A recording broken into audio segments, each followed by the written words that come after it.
Superman wears his pants over his tights and we call him a hero. I do it in Tesco's once and suddenly I'm banned for life. I guess society really isn't ready for my greatness. Ladies, gentlemen and variations thereupon, welcome to Modern Escapism.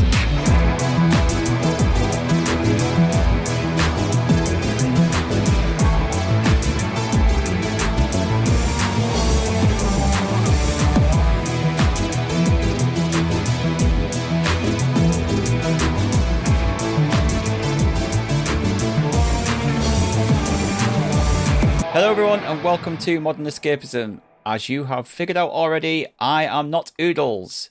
He's off pretending he has a poorly voice, but we all know it's because Hentai Senpai 6 launched on the Switch 2 today. Now you tell me. Now, my name is Stig and I will be your driver for this episode. And joining me, I have a lady who in the real world is a tattoo artist with questionable food taste. But in the VR world, she's a glitch in the system they pray never logs in. It's Candy. Yeah, boy. I've moved there now. That's my real life. This is just a simulation.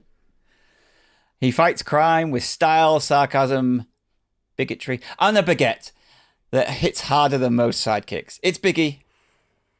Hello, buttery podcast mates. Oh, no, he's doing it. And with riffs that melt their faces and an accent thicker than a power chords, he doesn't fight villains, he shreds them. It's Gadget. I'll read. Yeah, hello. How is everyone? All right. Yeah, absolutely fine. Yeah. It's weird. It's still weird podcasting on a Tuesday. I don't like it. Well, I didn't sleep very well with the heat. Yeah. So. The only thing It's about fine. recording on a Tuesday is that you make loads of suggestions and I want to do it immediately and I can't. I have to go to bed. Oh, yeah, because Sunday's your Saturday, isn't it? Sunday's my Saturday. Well, you're the reason we're doing it on a Tuesday, so And one of the reasons. one of the reasons, yeah. The other reason still didn't even bother turning up. I appreciate it. Thank you. That's very kind. To be honest, I was very tired on Sunday. Yeah, I was absolutely fucked on Sunday because I went. This is not what I've been doing this week, but I went down to see Mike Halstead, one of our patrons, for his 40th birthday, and I got exceedingly Never drunk. heard of him. Way.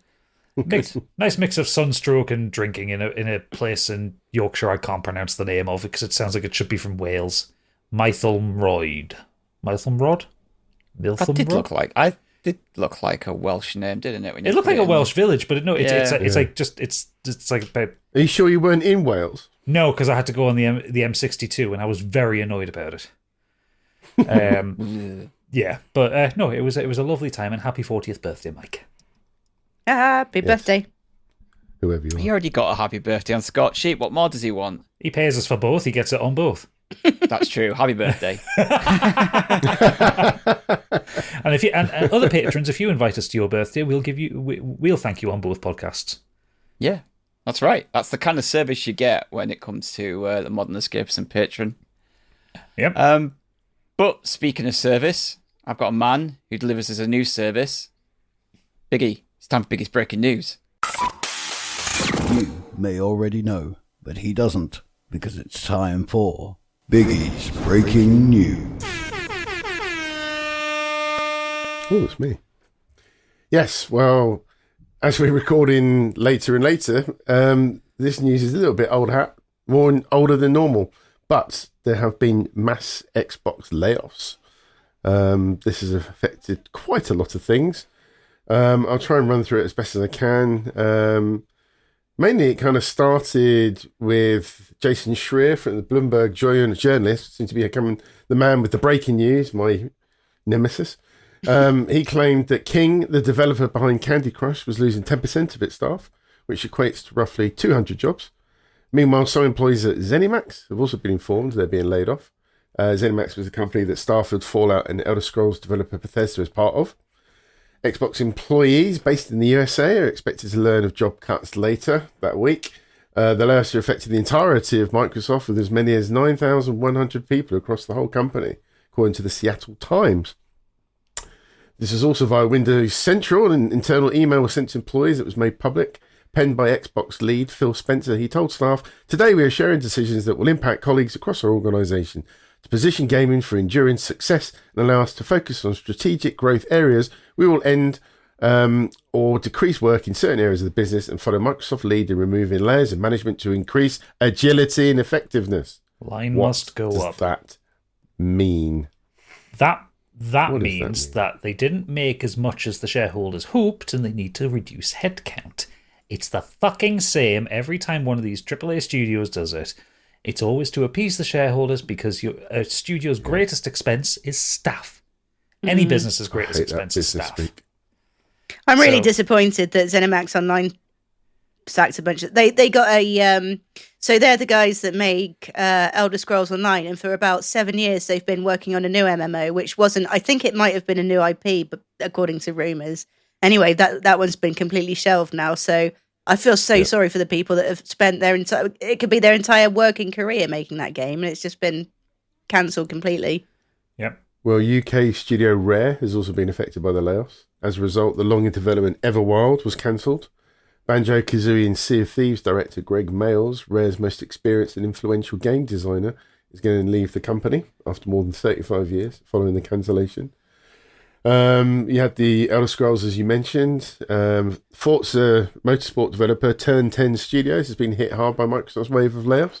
Almost 50% of their staff losing their jobs.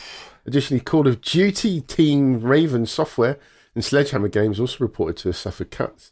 And then finally, the one that I think surprised most people was that Perfect Dark developer, The Initiative, they had to cancel that game. And that looked bloody good. Even I was interested in that. Apparently, it was all rendered in Blender or something. There wasn't it. It wasn't actually a real game. They just put together something that looked like gameplay, and it wasn't. Yeah, it was an really? announcement. Well, the announcement trailer wasn't in-game gameplay. It was Oh, wow, okay. It was like a sizzle. It pretty was like a sizzle stupid. reel to show off like the concept and the artwork, and to like it's loads of studios do it. It's to basically usually done to like get funding or get signed by a publisher. Like, this is what we intend to make, kind of thing. As I'm sure a lot of studios are going to be ruining the day they join Microsoft. Yeah, Yeah, that deal, that big merger thing seems to have backfired by all accounts, really, isn't it? I mean, it was kind of inevitable. These always happen. These big companies merge or swallow up smaller ones, and then they just start cutting. They're just going to rely on Blizzard and Activision now, aren't they? They'll be next for it, because what have Blizzard got? Blizzard have got World of Warcraft and Diablo 4, which, granted, they do make a lot of money, but they haven't had a new franchise in forever. They haven't had a StarCraft since 2013, I want to say.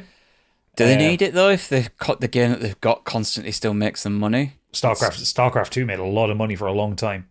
No, but I mean, like, World of Warcraft and Call of Duties and all that kind of aspect to the side still earns them a shitload of money, so... True. That's why they put Call of Duty on at the end of their showcase. Don't even talk to me about Call of Duty. I haven't got the latest one at the minute, but I just saw the other week that they've announced skins for Beavis and Butthead in that fucking game. I mean, what are they doing? I just don't even It was Jay and understand Silent what Bob that a game couple of is months ago, anymore. wasn't it? Seth Rogen was in as well. They want Fortnite style, don't they? They want the Fortnite skins. money, but they realise that it's jaded millennials that play Call of Duty. No, like, I've never bothered with skins anyway. I like skins that I earn, not that I have to buy. First person game, what's the fucking point? Exactly. Yeah, exactly. Yeah, it's just a So- massive shame okay, because cool. I just really like some of the service that they've offered, some of the games like this year, like they've offered some great games. It's just been like every month has had like something come out that's like been good, but it just doesn't seem to. Clearly, it's not bringing in the money they thought it would be. No. And also, should we talk about the Xbox graphics department lead? What he did? He did a thing, didn't he, Come Piggy? on. He put out a very cringe-worthy hiring post with AI graphics. Yes, well done. So It's obviously why they need a put out- graphics team. They put out a LinkedIn post announcing some new job opportunities. What they used was an AI-generated graphic to do so. Yes, it's I'll got this lovely smiley gone. For the YouTube viewers, I'll put it up on the screen, but it's for the audio listeners. It's of a picture of a happy young lass in a cartoony style working away at a computer, which says Xbox graphics is hiring and the Xbox logo. The problem is, and I know you guys don't work in Coheed like I do, so I'll tell you what the big problem with is it. Her fucking screen is backwards. You should not be able to see the code from behind the monitor. It makes it difficult to code if your monitor's turned around. I just want to do a test while we talk about this live on the podcast. What? See if you can make a better image than that.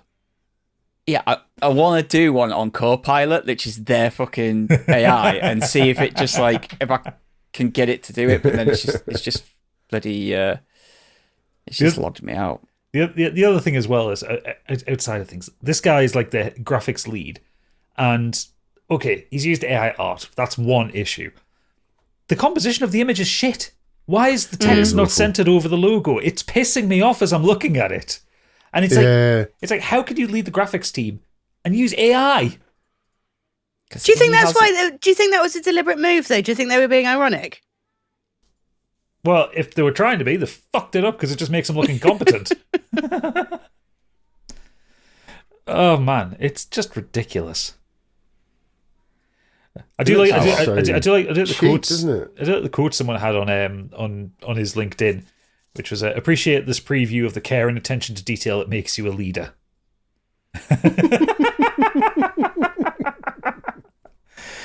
It's pathetic. Microsoft have fucking burnt a lot of their goodwill this year, haven't they? Uncle Phil needs to be taken out behind the woodshed and shot. Yeah, sorry, Phil. Some like I say, some brilliant games, and Game Pass is a really good service, but they're still not saying whether that link is to whether there's a link between Game Pass and these, and they still say yes, it's profitable, but is it how Well, let's talk about it now. Arcane Studios founder calls Game Pass unsustainable model and one which is damaging the industry. This is according to the founder, Raphael Colantonio, I hope I said that right. Yep. Who shared his thoughts on the elephant in the room following last week's layoffs at Microsoft. He said, I think Game Pass is an unsustainable model that's been increasingly damaging the industry for a decade, subsidized by Microsoft's infinite money. But at some point, reality has to hit. He had previously worked on Dishonored and Prey. On social media, he continued, I don't think Game Pass can coexist with other models. They'll either kill everyone else or give up.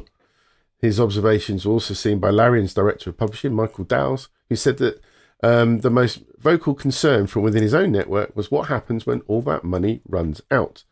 Dowles went on to say, one of the main economic reasons people I know haven't shifted to its business model is stating that the infinite money thing never made any sense. In response, Colantonio said he agrees with Dowles, adding, I'm fed up with all the bullshit they feed us that they fed us at first, like, don't worry, it doesn't impact the sales. Only to admit years later that it totally does. And they went on a bit more. Fair comments, really. I mean, I think Game Pass as a sole business model works for small indie developers, people who need that money to get their game made. And for people like yourselves who have it, you get the advantage of it. You're happy because you get the games someone, you want to play. who was it that said that Game Pass had been a massive success for them because it got them more people and more eyes on the game, and that had spread to other consoles and PC. Sandfall for Expedition 33. It was them, but there was someone else who said it before that. Like the ability for people to just pick these games up on Game Pass. Yep. And then this game is fucking brilliant. Like, don't sleep on it. And then streamers are using that, and then that spreads. So I don't know. I mean, kind of 6 and 2/3 about it. His comments just sounds like he's pissed off about it, but he doesn't know the actual ins and out. Well, no, he's pissed off because he's beholden to it because ZeniMax owned Arcane, so that means Microsoft owned them. Well, there you go then. And they did Redfall, and that died a fucking death.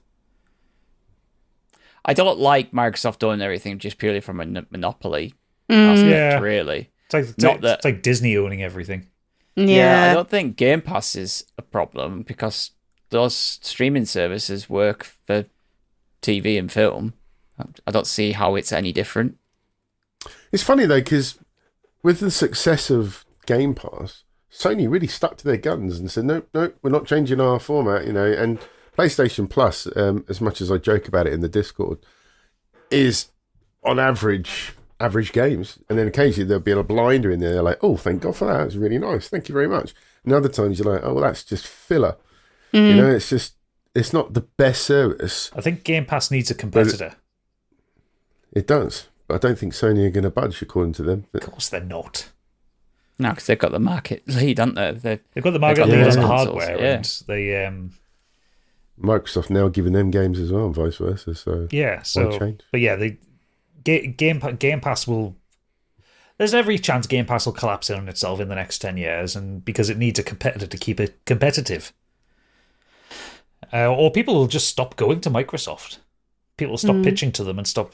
They'll go people will move away from that model themselves and go and do traditional publishing deals. What's the average time for the big games on Game Pass? Are they on there like 6 months or whatever, and then they drop off, or are they there for longer than that? Tend to stay on for longer. A year and a half, and non-Microsoft owned games. Pretty good, then, isn't it? Obviously, all the Microsoft games are on there permanently. There's some games. Because funny enough, that's something else with PlayStation Plus, is that the games do seem to revolve a lot. Some of the really good ones are getting taken off, and you're just like, fucking hell. I think one of the advantages of Game Pass is that the brand new first party games come onto it day one.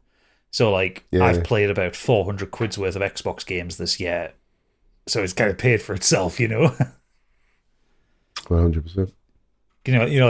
So I didn't get on that well with Doom: The Dark Ages, but I didn't pay 70 quid to find that out. Mm. Yeah, exactly. From a consumer point of view, I love it from a very selfish point of view. Yeah. But if it means that the industry ends up collapsing and it just starts costing loads of people's jobs, then we can blame you. No, I'll just go back to the old model. But when the old model comes with the caveat that I might not have tried Expedition 33 because I wouldn't have given...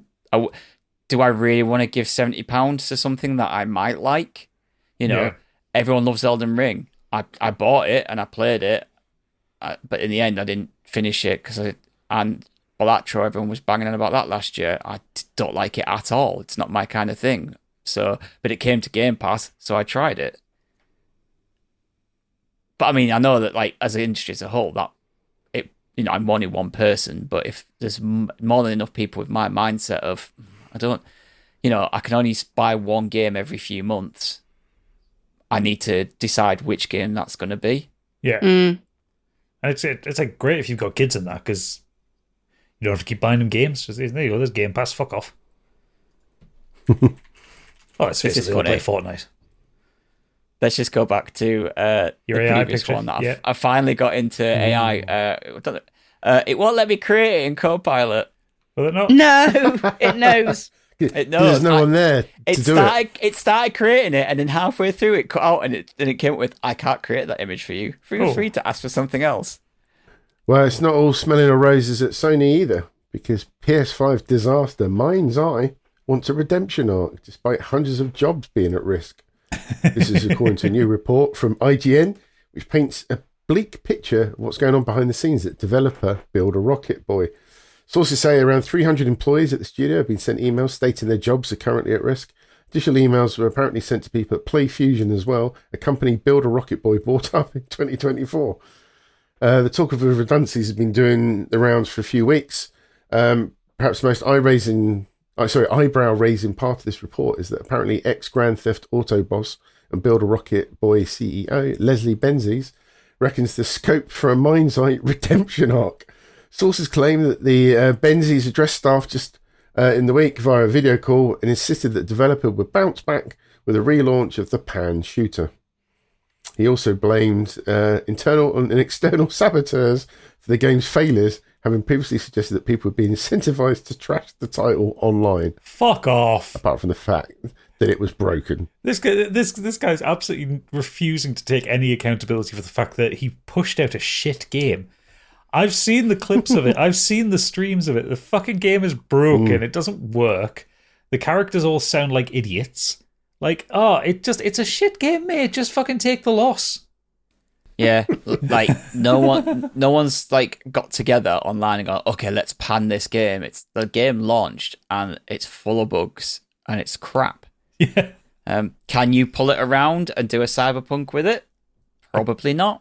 I don't think so because with Cyberpunk there was a good game under there. It was just broken. Yeah. Whereas this, apparently, it's like from like the story's boring, the gameplay is boring. It just, even if they made it work, it would still be like a 6 out of 10 game. Fucking pathetic, man. Fuck off, Leslie Benzies.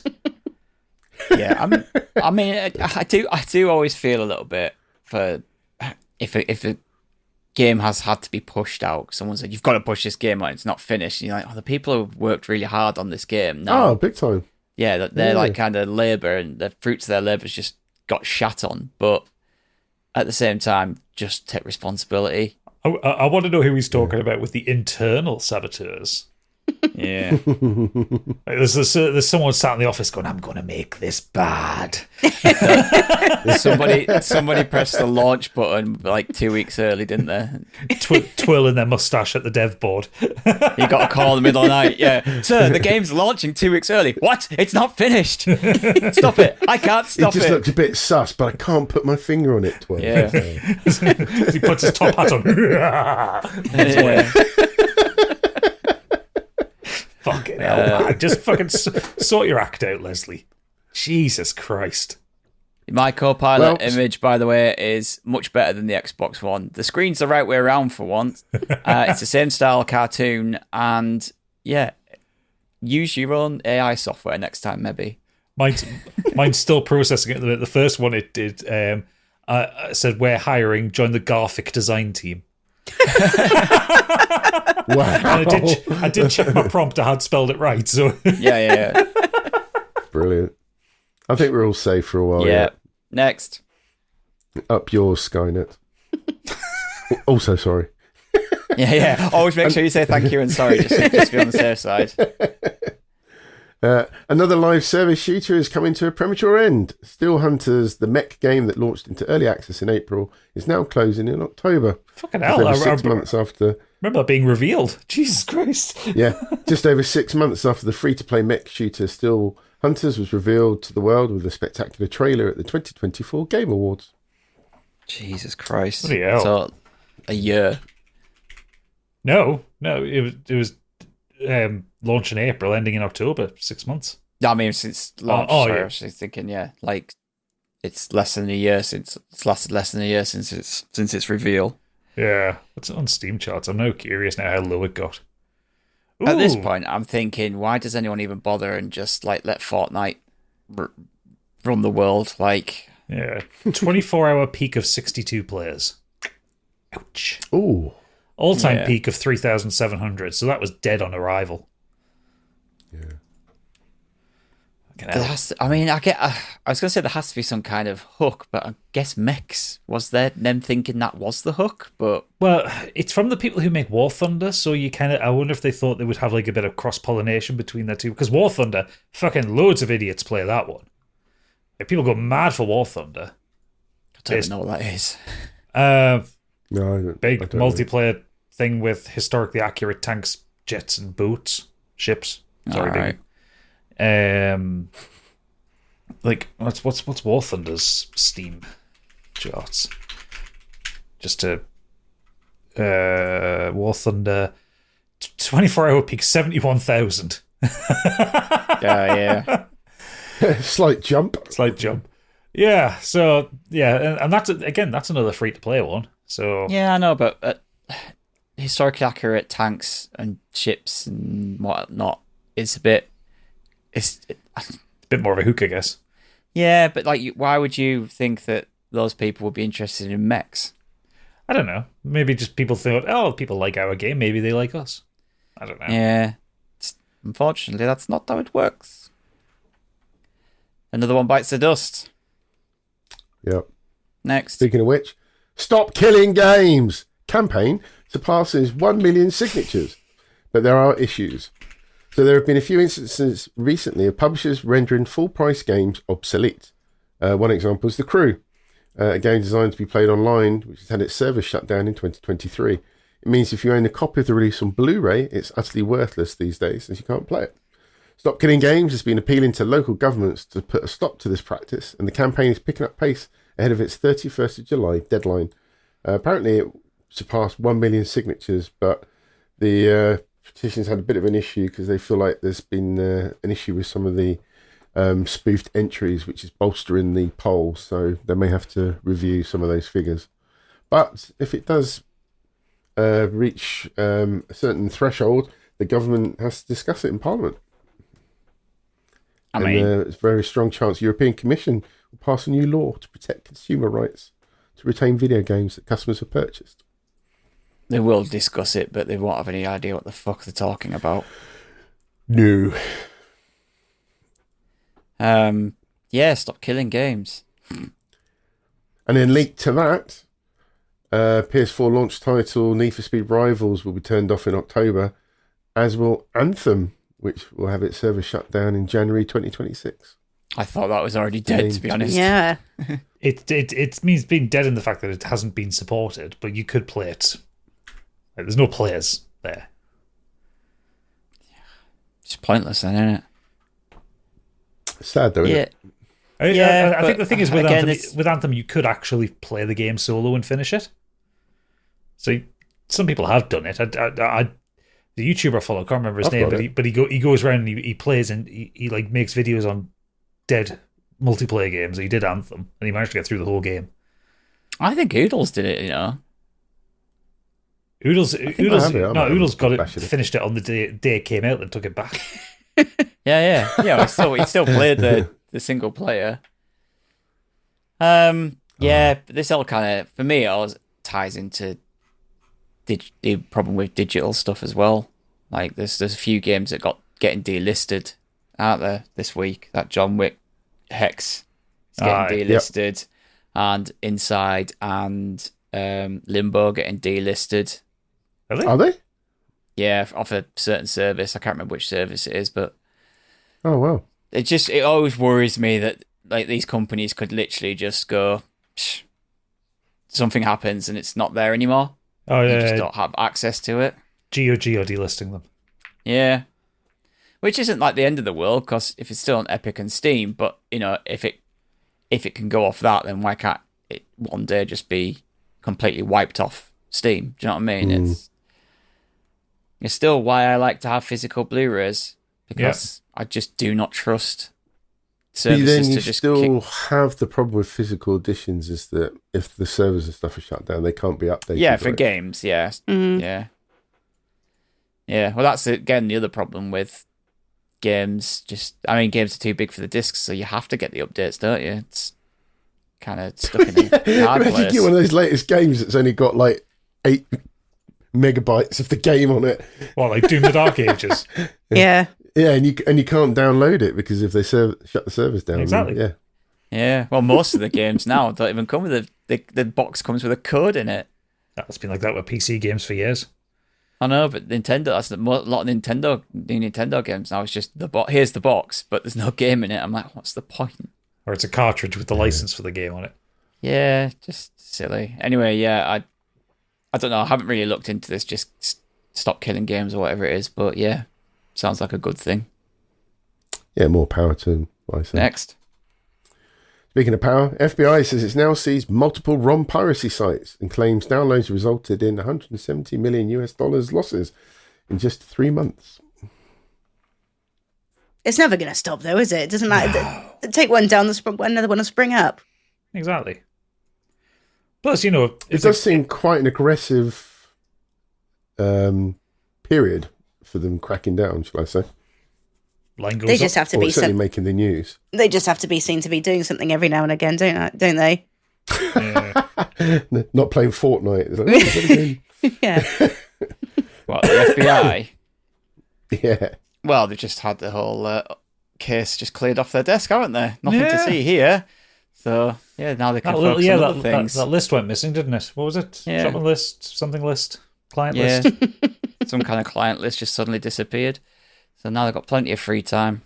Go after the piracy. Anyway, we're not here to get into that. No. You can look that up yourself if you haven't clicked. Yeah, we all know. If you haven't clicked what we're talking about, allegedly, better just throw that in there just in case. Yeah. Just to confirm, I'm not on sure that how it list. works, but whatever. I mean, that was unprompted, Anyway. Biggie. Does that mean you are on that list? No, I'm not on. I'm confirming I'm not on that list. No one asked. No one asked. Bit like Stephen King. Just making sure I'm very clear in case people think I'm on that list. I am not on that list. Next. Next. Cut that. Square Enix are developing Dragon Quest VII Remake, and it's a shame the one person that knows more about this than anyone else is not here. I'm sure. Is 7 Yeah, it never a made it 3D to the- game? Or Yeah, was it's that a PlayStation 1 game that never made it to the Western shores until it was made as a Dragon Quest VII Fragments of the Forgotten Past, which I think was originally released on... PlayStation. No, I think it was like 3DS or something like that. That was like a That might well have been. different version of it, I think. But yeah, Oh, it sounds yeah. like Square are going through their back catalogue and redoing them, which is great. Why not? The Dragon Quest 3 one was just like, I haven't finished it, but like just the effort they put into that is great, and they're doing 1 and 2. And this one's a 3D one, so if they kind of update the graphics and everything on that and bring some voice acting, Do 8. That's all I want. well, they will do, won't they? They'll do. I hope so. If they do this one, then I'm sure they'll do 8. You can play 8 now, but I think it'll look really nice with a fresh lick of paint. I think didn't the 3 remake sell like 1 million copies in one day in Japan, which is like unheard of for most games. It's absolute gangbusters in Japan. I mean, I bought it as well, just purely off the back of Dragon Quest 11, even though it's completely different style. Just like the world and the music and everything. I need to get back into that one. No, it's different fight music, which is a little bit disappointing because of, but obviously it's trying to be as authentic as possible. Yeah, no, that's fine. Like games like that, I'm all happy for remakes and remasters and stuff. It's just games like The Last of Us that don't need redoing every 2 years. Oh yeah, you missed that one out from the news, Biggie. The Last of Us now has chronological mode, which that's right. which lets you play so it's another version of The Last of Us Part 2. It was a free update for it, but it basically lets you play it from the beginning of the flashbacks through the flashbacks to the end of the game in order. Which I had issues with the pacing of that game in general, but I think that would really fuck the pacing of that game. So you don't do anything in the flashbacks. The flashbacks are designed to give you a bit of calming after a tense period. So it's just going to be like, calm, tense! I'm not sure I'd even want to play it in that order anyway. The whole like the way that it was told is the better way to do it. Well, yeah, because it's. I think so. But then again, it's for people who've already played. Isn't it? Yeah, it's for people who've already played the game, I'm guessing. No one's going to play that as their first playthrough as the bloody chronological order, are they? Yeah. Next. How weird was that? I don't rate this game at all. Just pissing about in a Peak museum. Peak went from a cancelled game that couldn't get funding to selling millions on Steam. Apparently, the slapstick survival co-op game is a result of a killer collaboration between Aggro Crab and Landfall Games, and this is being streamed all over the place. I want to play it. It looks so much fun. I need to find a Never group even of heard people of to it. play it. I just saw a clip of it and it's hilarious. It's like this little cartoon world, and you've got to climb up a mountain. You've got to like kind of help each other and everything. And there's an amazing viral clip because the voice chat is perimeter chat, so it's not over like Discord or your private things. You have to do it in game over perimeter. So if someone's far away, if someone's far away, they sound far away. And there's a brilliant viral clip. You'll have to look it up. This girl comes trotting around the side. She's like, "Hi guys, hi!" And she goes to reach this guy's arm, and she just misses. And all you see is her character just sliding down the mountain, going, and she screams. She is so in tune with the role play of it that she screams like she's actually falling in real life, and all you hear is her scream just going "Ah!" down the mountain. And TC Jess did a stream of it, didn't they? So I just really want to play it because it just looks really daft. Is it the one that's made by the makers of which is it? The Goose Game? No. Untitled Goose Game. No, that's coming out later this year. That one. Okay. No, they did a Crab Dark Souls kind of game, I think it was, that came out recently. I can't think of the name of it. I should have put it in there. Mr. Crab or something, isn't it? Just something. It's something like that, yeah. Another And Crab's that did Treasure. all right, and then they were... Yes, it. And then they did another title that they had to cancel, and then they basically, like they said, they were probably at the end of their sort of developing of just doing nothing. It was all going horrifically wrong. And then they did this game jam between them, and they kind of had this idea. They got the idea of the climbing side of it. They had the open world side of it kind of there. And it was just like, what can we do with this? And then, they come up with this brilliant survival co-op game that's just making them a shit ton of money. About 36 million. Yeah, it's only £6.39 on Steam. I might give it a blast with you at some point, Stig. Yeah, nice. It's we could stream that. It'd be funny, actually. Get Candy on it as well, because she'll fall off anything. Yeah, Absolutely. It's the streamers, isn't it? If you can get someone that clicks for the streamers, then big time. your quid's in, yeah. Yeah, a little bit like what do you call it? What Among Us did. Yeah, there was also like a shopping one where you ran a shop, and like it's just you ran a shop and you opened cards, but it took off with the streamers and like made them a lot of money. Not heard of that one. No, it's the basic. Like look at the game and it's so basic looking, but the streamers like I was watching Queso, some clips of him do it, and he was like role playing as the actual shopkeeper and like telling his staff off, even though the characters can't do anything back to him. And he's just like, swear to God, if you don't pick up that box, and his assistant just like opens the box, leaves it on the floor, and he's just getting, and he makes the stream fun. Do you know what I mean? Like, and it's just stuff like that. If you can get the streamers on with like that, then your quid's in. Anyway, next. Oh, caught me off guard. Lost my spot. Moving to the world of film and TV. Film you may have heard of. Superman gives the DC universe a flying start with $217 million opening weekend at the box office. It's done all right. Yeah. Good. Not so much in China. It's made about 6 million in China, but he's very American, isn't he, Superman? I was going to say, it's a very all-American hero. I didn't think that would go down quite so well. Yeah. So will we be blessed with a review later in the pod? maybe.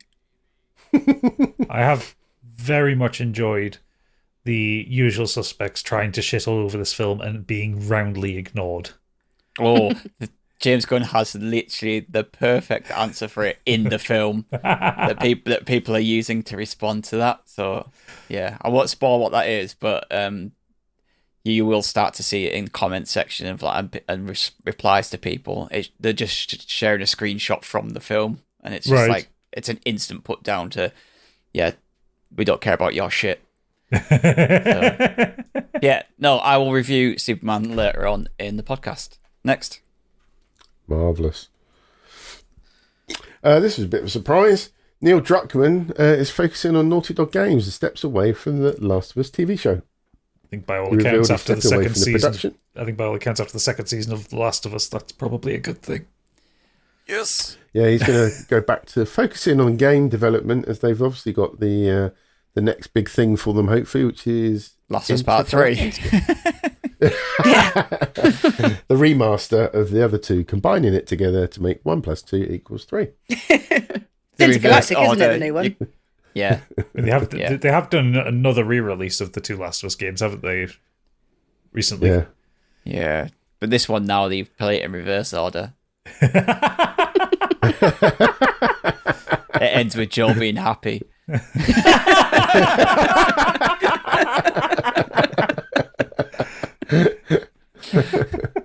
Into it. Yeah. But yeah, I think he's going Haley back or for Haley Gross is also stepping away from it as well, because she co-wrote it with him.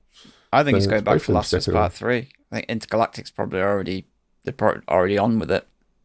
I'm calling it. I'm still sticking with it. With it. I would think so. It's been well in development, so story-wise, yeah, surely. Yeah. But yeah, Last of Us Season 2 made some changes that I just didn't think worked at all. unfortunately. I didn't think The Last of Us Part 2 worked very well. Yeah, well, you're wrong. Next. So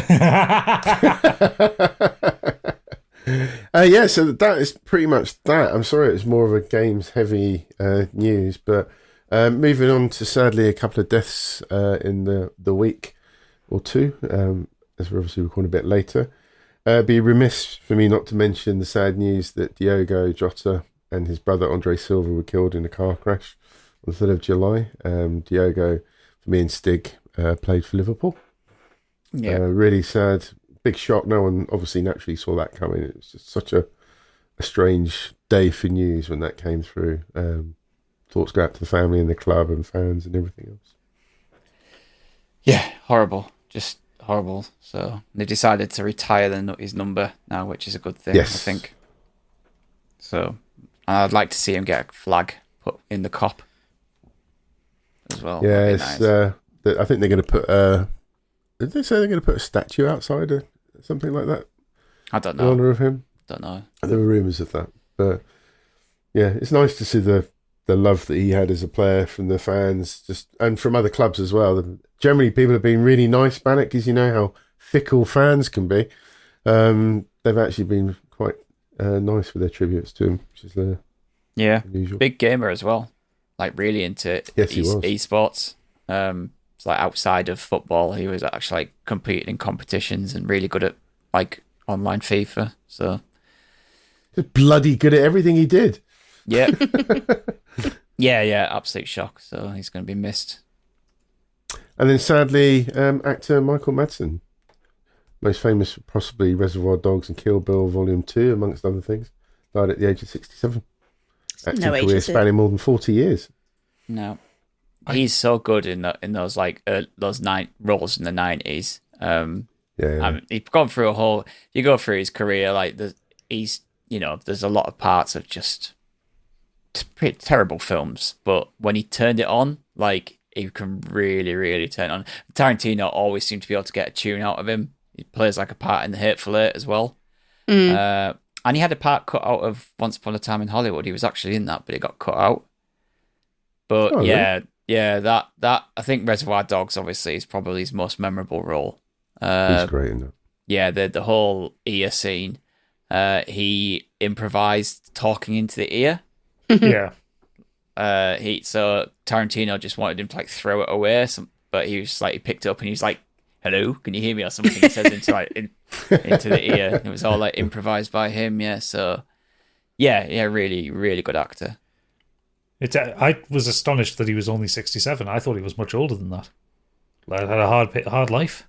Well, lived hard at the very least. Jesus Christ. He introduced a Game Award last year, didn't he? He did. He was in a game last year. He was in that Yeah. friggin' something city. I think didn't he do voice acting for GTA Vice City at one point? Was he one of the actors in that, maybe? No, I I know don't know. Ray Liotta is, but I thought he was in one of them as well. No, he wasn't in Vice City. He seems like the kind of actor that would be in a GTA. Mm. Yeah. Let's see if he was in GTA. That's because I'm curious now. Yeah, it's difficult. He's had 334 acting roles, so it's not easy to nail it down. He was the original voice of Tony Cipriani in GTA 3. Ah, There you go. Yeah, I'm amazing sometimes. yeah, he was a really, really good actor. Enjoy seeing him in films when he popped up. Yeah, sad loss. Okay, moving on to the bullet points. SAG-AFTRA, that's an acronym, approves 2025 video game agreement, officially concluding its strike. The new contract ensures safety guardrails around AI, which includes consent and disclosure requirements for AI digital replica use and the ability for performers to suspend consent for the generation of new material during a strike. Fantastic. Love it. Great news. Mm-hmm. Tokyo Game Show in 2025 is set to be the biggest ever. Confirms Sony, Square, Enix, Sega, and more. This year's Tokyo Game Show set to be the largest with a huge total of 772 exhibitors currently listed for participation across its whopping 4,083 booths, and 299 of the listed companies are headed to the event from outside of Japan, which really shows how much of a global expo Tokyo Game Show has become in recent times. Fucking hell, the Japanese don't do it by half, do they? Jesus Christ, 4,000 booths. 4,000! Xbox are there as well, apparently. Yeah. But Japan hates Xbox. Never heard of them. Well, according to that one guy on Twitter, anyway. Yeah. Something close to home for a Gadget. Summer Games Done Quick 2025 raised £1.8 million for Doctors Without Borders. Speedruns included Sekiro Shadows Die Twice, Balatro, Super Mario Maker 2, Blueprints, Mario Kart World, and Beat Saber. So yeah, I've been fucking wild busy with work this last week, so I didn't get to watch much of it. But the ones I did watch, the Sekiro Shadows Die Twice, that was all bosses, including all the mini bosses, all the hidden bosses, and all the optional bosses, in an hour and 20 minutes. It's fucking wild. There's 54 bosses in that game. Jesus. That's like a boss a minute almost. Near enough, yeah. With like 30 seconds to get between them. Balatro was fun because the speedrunner was so good that he beat the game far faster than they anticipated. So they extended the amount of runs he could do. They let him do more runs because obviously they do everything on a schedule, and he like came in so underestimate that they basically just let him do more runs. Sorry, I've been extra brilliant. Yeah. So every GDQ they do a Super Metroid race between like it's these two rival speedrunners that do it every time, and like they are the top ones. Every time one of them only wins by about 3 seconds, and it's so good. So yeah, get on those ones. And the Mario Maker 2 one is just hilarious chaos. It just always is. Because the people who make the levels for that are evil. Like, Ryuka would be upset with the stuff that they put out there. It's all hot garbage. Oh, just some of the stuff that goes on that game. But yeah, I'm currently working through the VODs and getting caught up with ones. There's some like weird old school horror games in there that I want to see done. Like Siren, which apparently is a fun run. So, yeah. Well done for that. Hopefully they'll announce games done slow, because then I could submit my Final Fantasy VII for that. I mean, their next event, if you want to try it, is Frame Fatales, which is the all women's one. So get your Cloud wig out and see if you can get in there. Karen Cloud. Yeah. Bless her. Xbox's Forza Horizon 5 sold an outrageous 2 million copies on the PS5 in just a month. People making money. money. Like that deal worked. And it'll be interesting to find out the reverse when PlayStation brings Helldivers 2 to Xbox out next month on the 26th of August. Some of the ponies are upset about that one. Can't they just? You just can't win, can you? Just share your games. Great games on your machine. Great games going to the other machine. Share your games. Everyone's you earn it's all more money. It's all for Super Earth. You can't section off the Helldivers. It's all of Super Earth. Just part of me that thinks that Sony might start putting other games on the Xbox just purely because it's like, well, we're already leading the sales in terms of consoles. What more can we sell now? Okay, let's sell our games to the. They're already putting them on PC. Yeah. Can we get some of these on a Switch too? Can we get some of these on an Xbox? Put Astrobot on the Xbox and just it's a massive PlayStation advert all the way through. Yeah. No, unfortunately, that's the only one that can't go anywhere. Yeah, because it needs the controller, doesn't it? Needs the controller, yeah. Call of Duty World War II on PC Game Pass has been yanked offline amid reports security exploits are leaving players with screens full of smut. Activision has pulled it whilst it investigates the unspecified issue. Some reports claim is a remote code execution exploit that's left some players grappling with app pop-ups, PC shutdowns, and even screens full of pornography. Like genuine World War II experience.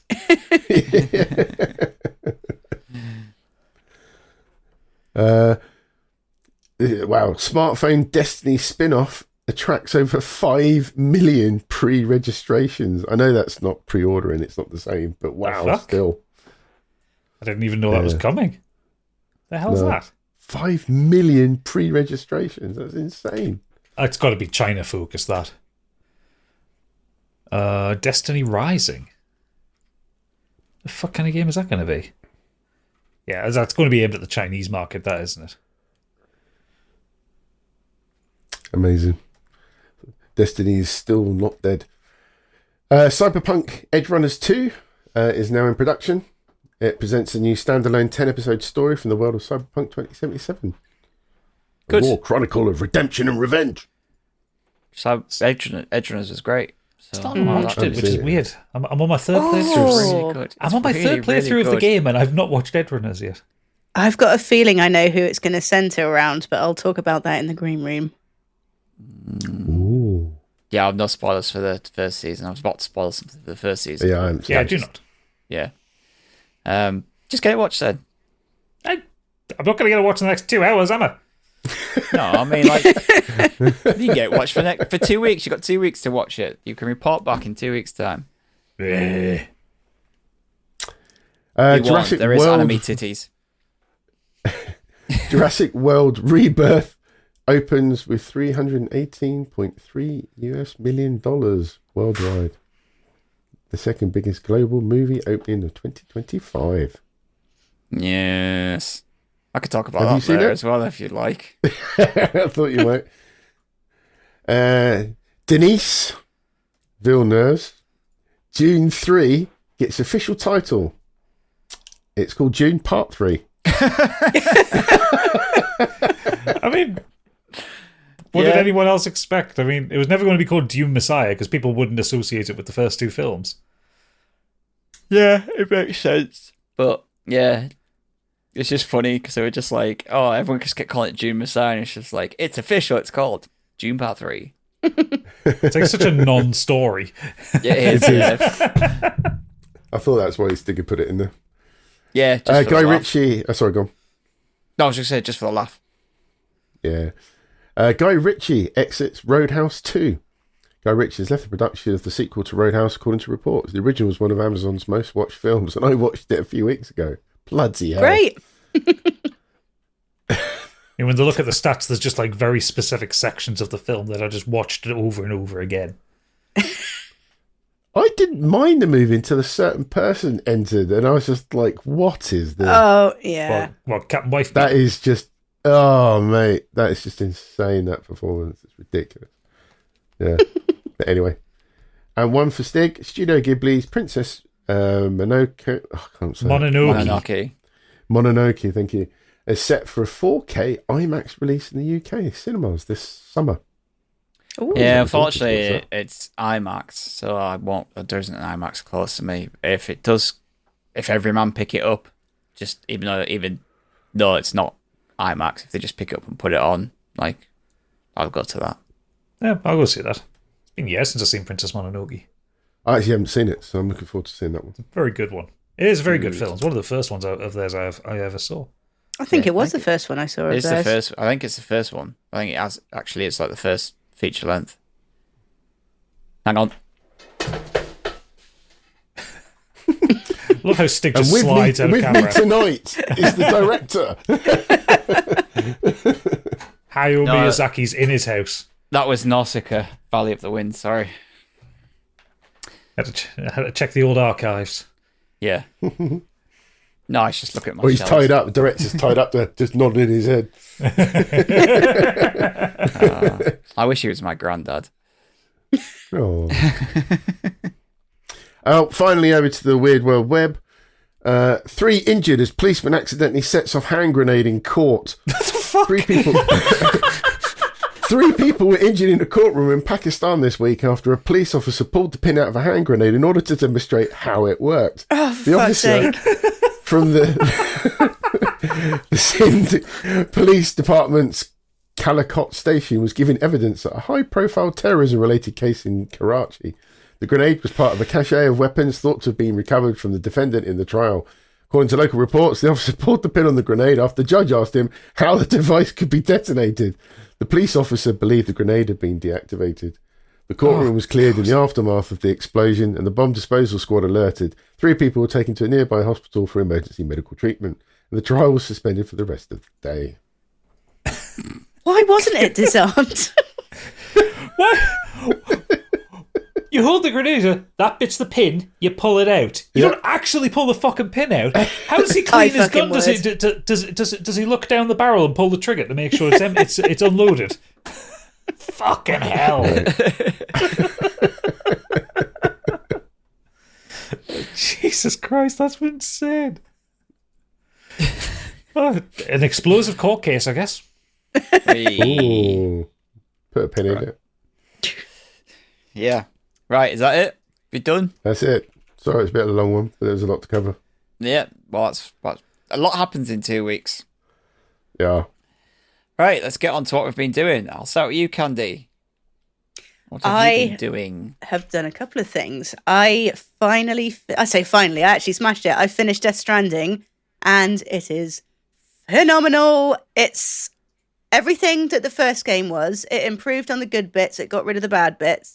The last 6 hours are just incredible. I think it's going to be such a difficult choice at the Game Awards. I think Expedition 33 is going to get it because of the situation in which it was made. But it's fantastic. I said before, I wasn't especially looking forward to it. I thought that it was perfectly succinct in the first one. The story did what it needed to do. It didn't need to go anywhere. But it is just... It's incredible. Like, the way they've done some of the scenes, it's impressive that it could even be done on a PS5. I just ran mine on my regular PS5, not even a PS5 Pro. And I just kind of, like, the amount of things all going... Because obviously you have your new biomes and everything, so whereas it's just a lot of Iceland, you've got desert storms, you've got earthquakes, you've got avalanches. Also, there's always something going on. And yeah, it's just all the weapons as well. You've got so many more tools at your disposal. You can play it any way you want. There's certain things that I just never touched, and it didn't make the game any more difficult. Didn't make it less enjoyable, but it just suited the way that I played it. It's a bit more front loaded, like with the weapons you get. It's a bit more front loaded at the front, which is definitely an advantage. You're not stuck with just roping things up. I do not like that the mules at this point that I'm at in the game have discovered landmines. There's a whole lot. They discovered more than that. Oof. I was not happy about that when I overextended into a fight, decided to run and got my beloved off-road pickup destroyed and all my cargo destroyed by one. I'll leave you a new one. I'll make you a nice one. I was perturbed. Also, the data scientist has nailed onto every data scientist I've ever met. They're all uwu girls. Yeah, she is an uwu girl, isn't she? Yeah. But yeah, I don't know how easy it would be to play if you haven't played the first one, but I think if you played the second one and you go back to the first one now, the first one would be difficult to go back to. There's certainly you get like vehicles and roads a lot faster than you do in the original game. Because I remember it wasn't until like chapter 4 or 5 that I even got like off-roaders and the ability to make roads in the first game. So everything that you got in the first game, you get pretty much within the first 3 chapters, I think, of the new one. But then, and some of the things that you got in the PS5 version of Death Stranding 1, so they added a couple of items that you can use to make deliveries a little bit easier. They're then put in kind of mid-game. And then you get certain more. It's mostly like a bigger collection of guns at your disposal. See, I quite like silence rifle. I quite like the idea of the fact that you get stuff that you ended the game with quite early on in the following game, because it always felt really odd to me to play a sequel and then you start the game and all of a sudden like everything this character's learned and figured out how to do it. Yeah. Doesn't exist anymore and you have to redo it all again. It's like, that makes no sense. Yeah, like you get the great context in this game because like you start the game and Sam's given it up. It's not been taken from him. He's not deep out. He's like, I'm done. I don't need this. And so you have to reacquire it all. Death Stranding's a bit of a funny one in that the game gets easier as you go on. You don't have to have it. It's not like you have to grind particularly. You don't have to grind your character to get better stats and everything, although you can build more, but your character doesn't get any stronger. It's a funny way. It's like people say you do need to stick with it for the first couple of chapters, the first one and the second one, I think. But, that being said, if you didn't like the first one, don't you're probably not going to enjoy this one either. Although I don't think there would be that many people jumping onto the second one without playing the first. But it is still it's still a delivery game. It is still a delivery game. That's what I was worried about to begin with. But that's why I was the first one. If you don't get on with it, then you won't like the second one. It's know. Although, I mean, that said, I think really it's only the gameplay that is very hit or miss with people. It's very Marmite. But I think if you were to watch like a playthrough of the story's great. Yeah, but every clip I've seen is just Kojima being more and more weird. But that's going to be the clips that are shown on TikTok and everything, because people are like, "Oh my god, that's so weird!" Like, it is weird. It is fucking weird. There are some really sweet moments inside the weirdness. I love Rainy. She's so lovely. I love Rainy. Do you know what? As well, another thing I noticed is Kojima really respects female characters. In fact, it's the female characters in this one that's driving the whole thing. Sam's just kind of along for the ride.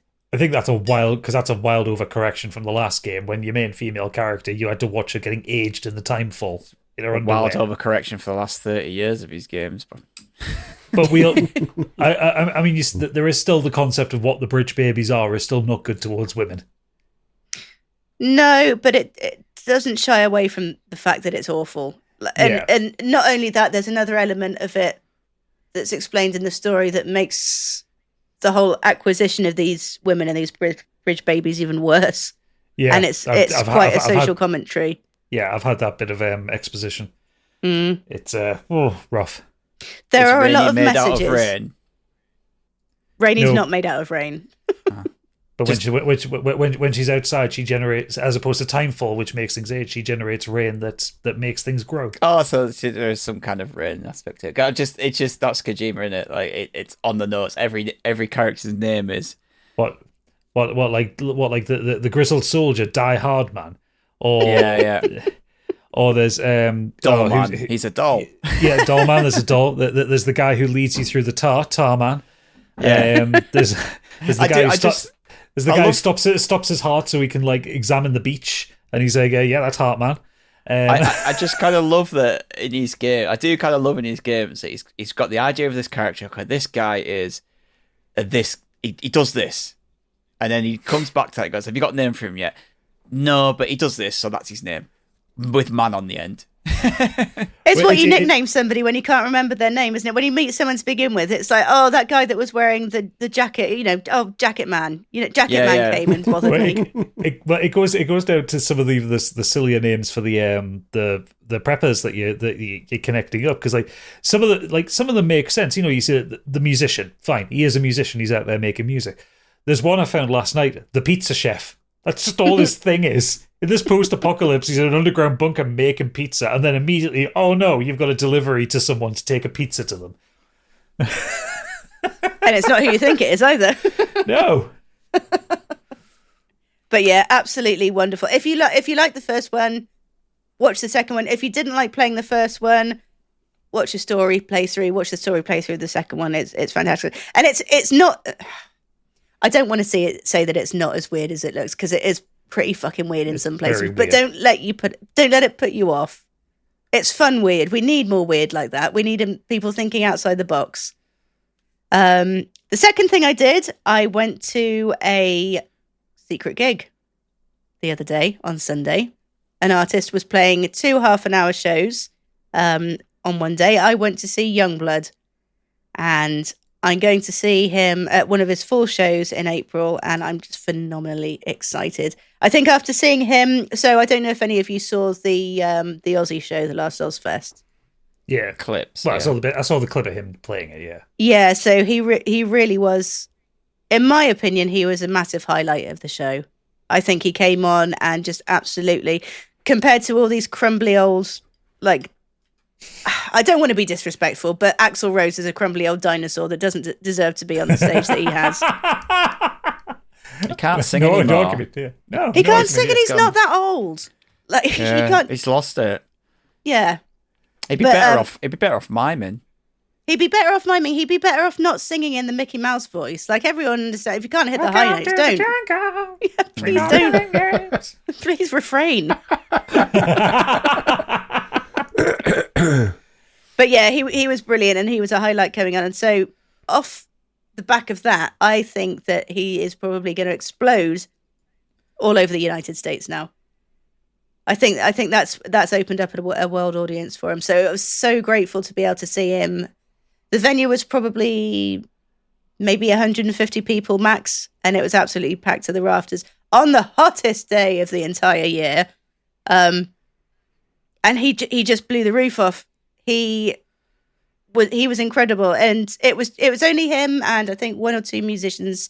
I think the majority of it was all like backing tracks, I think, because a lot of it was from the new album. But he was phenomenal. He is so charismatic. He is so attractive as well. Like I don't want to be that woman, the old cougar, but he's phenomenal. He's going to be huge, I think. And I think he's what rock and pop and whatever you want to call it. I think it's what we need at the moment. He's one of the bands like Prodigy where he takes inspiration from so many different genres. He brings people together, and he's such a positive. I think gone are the days of rock stars being, Axl Rose, being the druggy, standoffish, big-headed. That's not cool anymore.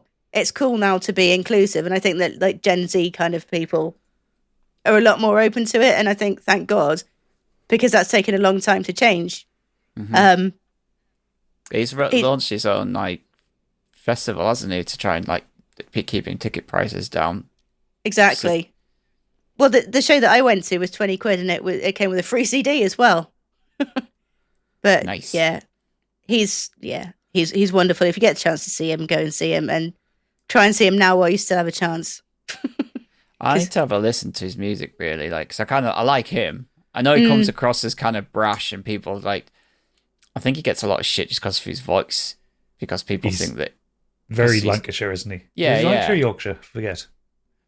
I think people look down on him just because they think, an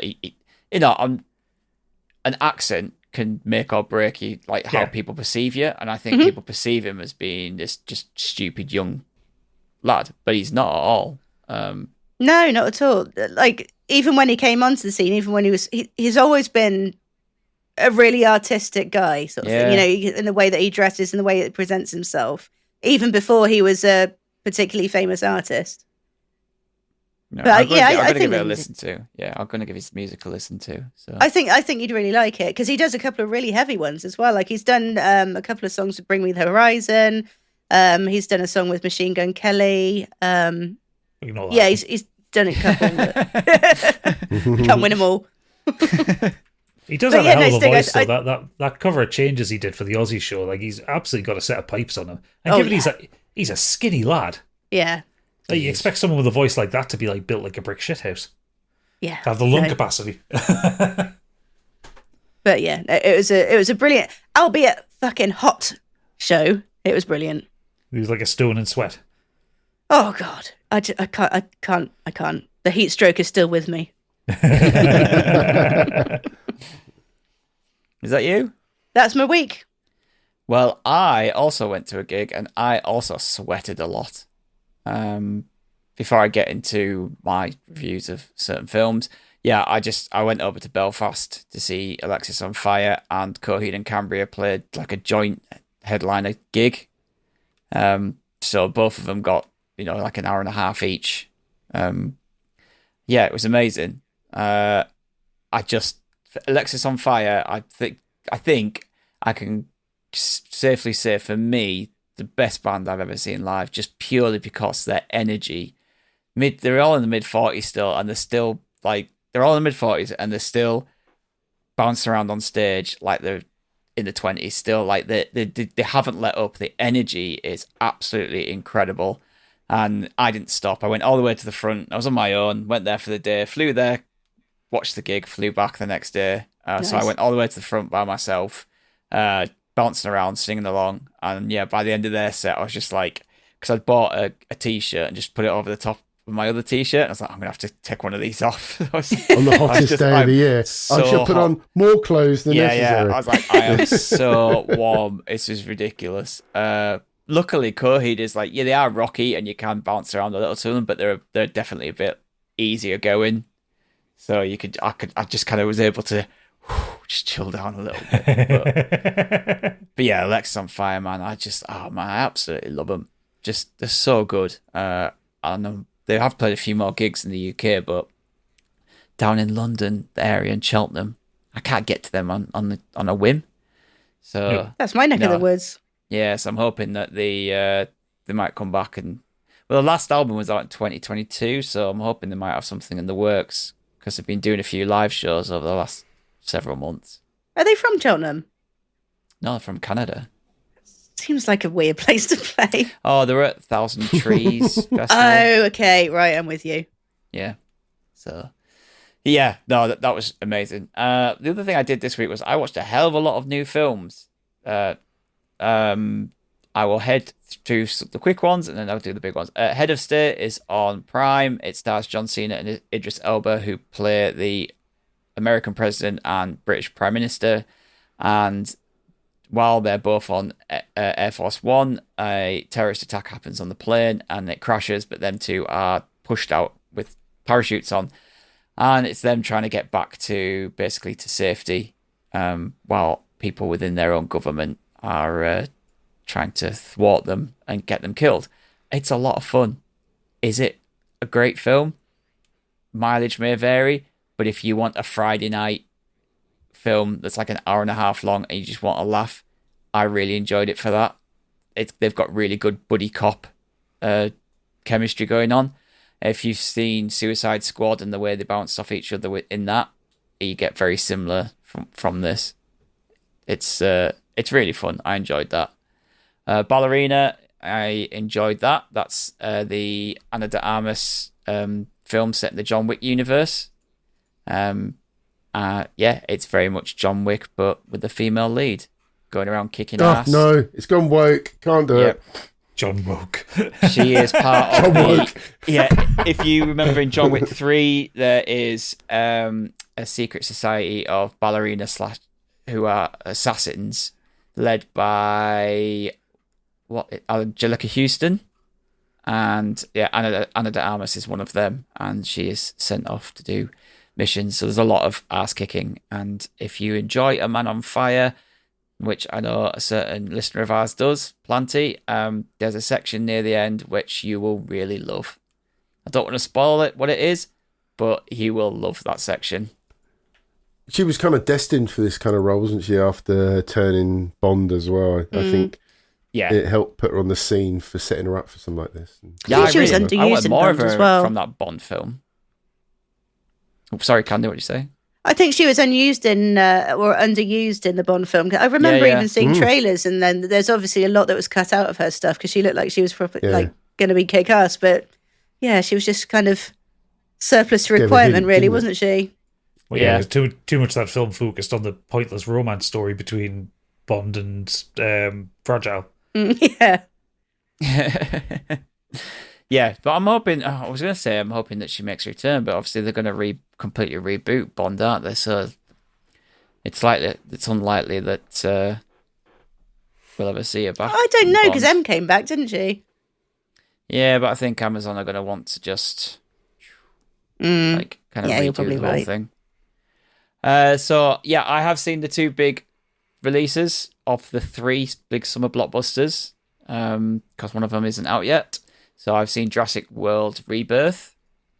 It's not very good, unfortunately. No, which really disappoints me because I had high hopes for it based on the director and who was involved, and the writer was one of the original writers of Jurassic Park, and I just thought I actually liked what I saw in the trailers, but yeah, it's just another poor Jurassic Park / World film.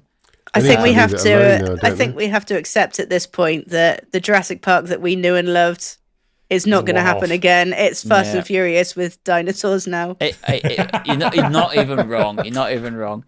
And fossiled. So they really need to stop treating their dinosaurs as second class. Everything in these last few films has been about mashups of different dinosaurs or mutations. Like, there's so many different dinosaurs out there that are still scary, but they keep making up these like alien looking creatures. I still love a T-Rex. I think a T-Rex is like amazing. Plenty scary. Yeah, but no, they have to do a T-Rex mixed with this or mixed with that or this genetically modified creature that looks like a fucking rancor. It's like, I don't need that. The setup of this film basically is you have a guy from a pharmaceutical company, and he goes to Scarlett Johansson, who's like a mercenary for hire, and he says, I need you to go to this island where they did research on these, and we've found out that the DNA in these creatures, a sea creature, a sea dinosaur, a land dinosaur, and an airborne dinosaur. So you've got sea, land, and air. And if we can get all their DNA, mix it together, we can cure heart disease. Hey? That took a turn. Are you sure it just doesn't make Captain Planet? Yeah. Wow. Fucking hell. Obviously, you can That's tell. a reach. You can tell when a guy from a pharmaceutical company comes and asks people to do this. He's doing it out of their good intentions. There's no nefarious means whatsoever. Does he have an open shirt and slick back hair? I don't know. He's played by Rupert Friend, so he's Probably then. Yeah. So she assembles a team with Mahershala Ali and a few other of her previous people that she's worked with, but while they're there, a young family, a father with his two daughters and one of his daughter's boyfriends, they get attacked by one of the sea creatures, and they all end up on this island together. They rescue them on the boat, and then they all end up on this island together. I really didn't care for the family in this whatsoever. It's that typical, we have to have a young child in there in peril, but in reality, they're never in peril. So it just kind of, I'm just like, every time you see this young girl and this dinosaurs, you're like, it does work in Jurassic Park. I know I can say that's a masterpiece for me, and it does have children in peril, but it's like, we've seen it. It's been done so many times. Like every single Jurassic World / Park film has to have a child in peril, and it's like, and they always do stupid things. They should really do one where the child actually does get eaten. Yeah. Oh, I love that. Yeah, I didn't bit in care. half. I didn't care about their story. I thought if they'd have just focused this on this team of mercenaries and fleshed them out more, and we focused on them, then any of the deaths in this film would have felt more like worthwhile. The deaths you barely get to see. It feels like they're scared to even show them anymore. Do you remember like Jurassic Park? You saw body lip. The lawyer gets fucking chomped in half, and you see limbs. And I think with the first Jurassic Park, you only see actual one or two deaths. Most of them, it's like you just see the dinosaur leaping at them. But it's the one or two deaths that you do see that are impactful. Yeah, like even when the ranger gets killed by the raptors. Yeah, you don't see that, but you could see his body like twitching, the dinosaur and the raptor going in on it, and that's still really impactful. Yeah. In this, it's just like you just don't care, and you can spot a mile off which characters are going to die. You could line them all up and go that one, because you just know based on like if they're not a named actor in this film. Yeah, basically. CGI is a bit ropey in places. And yeah, it has some really good set pieces. That's about all I can say for it. And it's not as bad as Fallen Kingdom and Dominion. I think you just need to give up on this completionist streak that you've got with the Jurassic Parks franchise. Kids want to go see it at the cinema, and it's free in it, so even so, that's still your time wasted. I had high expectations. I don't know why. I just thought I didn't. I just thought the people involved might have just taken on board from the last two films and gone like, let's do something that gets this franchise back on track. Is it like a continuation from the last film? Like what was it? No, none of those characters are in it. No, but I mean, like in terms of like the context, like the semi-post-apocalypse dinosaurs roaming the earth kind of shit. So what's happened now is that the dinosaurs are on the earth, but because of the way that the earth has changed, they're dying off, and the only place that they can live is near the equator, where it's like a tropical, right?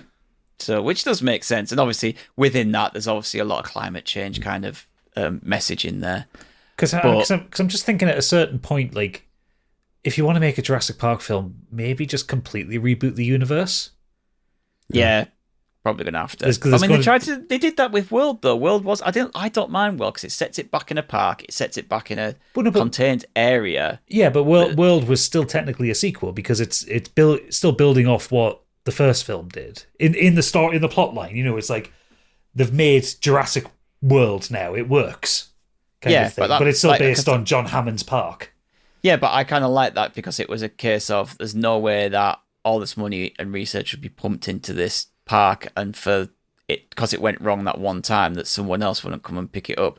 There's a lot of money to be made on dinosaurs, which brings me to my final point: is the film specifically says people are now bored of dinosaurs. Fucking bullshit. I'd never get bored of a dinosaur. People are still excited by goats at a petting zoo. And guinea pigs. I've been to places where people crowd around a guinea pig cage to pick them up and pet them. Do not feed me some bullshit that because dinosaurs have been on Earth for 30 years now that people will be bored of them. Absolute fucking bollocks. Not a chance. Goats are amazing. Watching them eat an empty bean can is great. I would never get bored of standing and seeing a T-Rex in front of me. Like, if, obviously there'd have to be a fence between us. Oh, but... a bit more than a fence. Yeah, the fence didn't work last time, did it? But yeah, two fences. I'd never get bored of dinosaurs. Jesus Christ!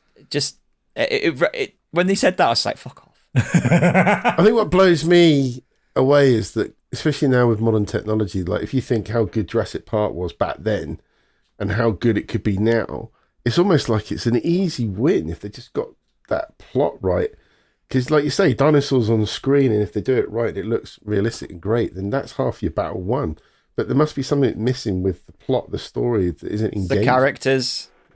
There's no characters you care about in this film. Well, it's life imitating art, isn't it? Like people, we're bored of dinosaurs, so we have to do bigger and bigger and bigger and more mutants and blah blah blah, and it's ridiculous. Yeah. And with the first film especially, a lot of what the charm of that film is, it starts with wonder and then becomes horror. So like you're seeing people seeing dinosaurs for the first time. By the time you get to this Jurassic World thing, for all intents and purposes, I know people would never get bored of seeing them. They're old hat. People know about dinosaurs. They experience them regularly, Whereas like with the first one, you've got that first act of the film where everyone's completely amazed by what they're seeing, which then turns to horror when it all goes wrong. And that's the brilliance of that film. It's also tight. It's an hour 45. It's a tight film. Yeah. So yeah, sadly, another just poor one in the franchise. Right. Sorry, I know I've gone on a bit there, but I have to talk about the second big blockbuster of the summer, Superman.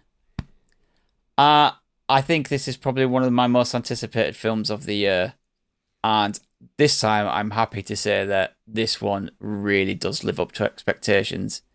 This is really, really good. James Gunn understands the character. He understands the world. He knows how to do a comic book film. For me personally, he hasn't missed. I enjoy all of his Guardians films. I enjoy his Suicide Squad films. I've enjoyed his pre-MCU films, the horror he's done. Like I like his style. I like his humor, and I like the way he tells a story and the attention to detail. Are you surprised by the mixed reviews it's got it? Where it's been really glowing, and then I'm very surprised, especially when I was like listening to some of them on Empire, and they gave it a really bad score. I'm not surprised by some because I know I could pick out a plethora of reviewers who I knew would hate it regardless because they always do. But yeah, I'm surprised by some of them. But in general, like if I'm on my letterbox, like the lowest score on the people I follow is 3.5 stars, and everyone else is either 4, 4.5, or 5. So to me, that's like a success. But this one, what I love about this especially is it is a world that already exists in terms of Superman, metahumans, his relationship with Lois, and how long he's been on the world. And Superman and Green Lantern, Mr. Terrific, Hawkgirl, they are just that's a regular occurrence to people. The film starts with, if you've seen the trailer, there is it starts in media res where the Superman is landing in the snow. So if that's like from the trailer, that's the opening shot of the film. Like it's him losing a battle, and you get an almost Star Wars style crawl at the beginning. It's like it's text that explains Superman's been on this earth for this long. This is this. This is this. This is this. Here's the setup. You're now in this world, and I love that because I don't need 30 minutes of me watching Superman origin again. Clark Kent, at his farm with his dad, going through all about responsibilities, doing all this, doing all that. We've seen that so many times. Same as you would get in a comic book. Like I imagine there's so many different Superman comic books that just pick up the story and go, this world exists, these characters exist in it, here's the story I want to tell. And that's exactly what James Gunn's done. So that's why he's got like a kaiju battle in there. That's why Lex Luthor is already he is a tech genius billionaire, and what a fucking evil bastard he is. Like Nicholas Hoult is so good as Lex Luthor, and he hates Superman from the instant. There's no like build up of it. It's just he hates Superman and he is doing things to bring Superman down. In the background of all this, there's real world conflict between two countries. Draw on parallels between real world conflicts here, the likes of Russia and Ukraine, or Israel and Gaza. There's a lot of kind of Palestine. Sorry, there's a lot of parallels with that. Yeah. And Superman trying to do the right thing, and people kind of saying you can't be. He's seen as American, isn't he? Like we've discussed this already. That people think that because he's American and because he grew up in America that he is America. So what he does around the world reflects on America. But he's like, that's not who I am. That's, I do this because the world needs this to happen. And, it's the right thing to do. People are going to die. If I do not stop, put an end to this, people will die for no reason. But so there's a lot of geopoliticking going on in the background. I do understand people who think that it's a bit messy and unfocused because there is a lot of characters.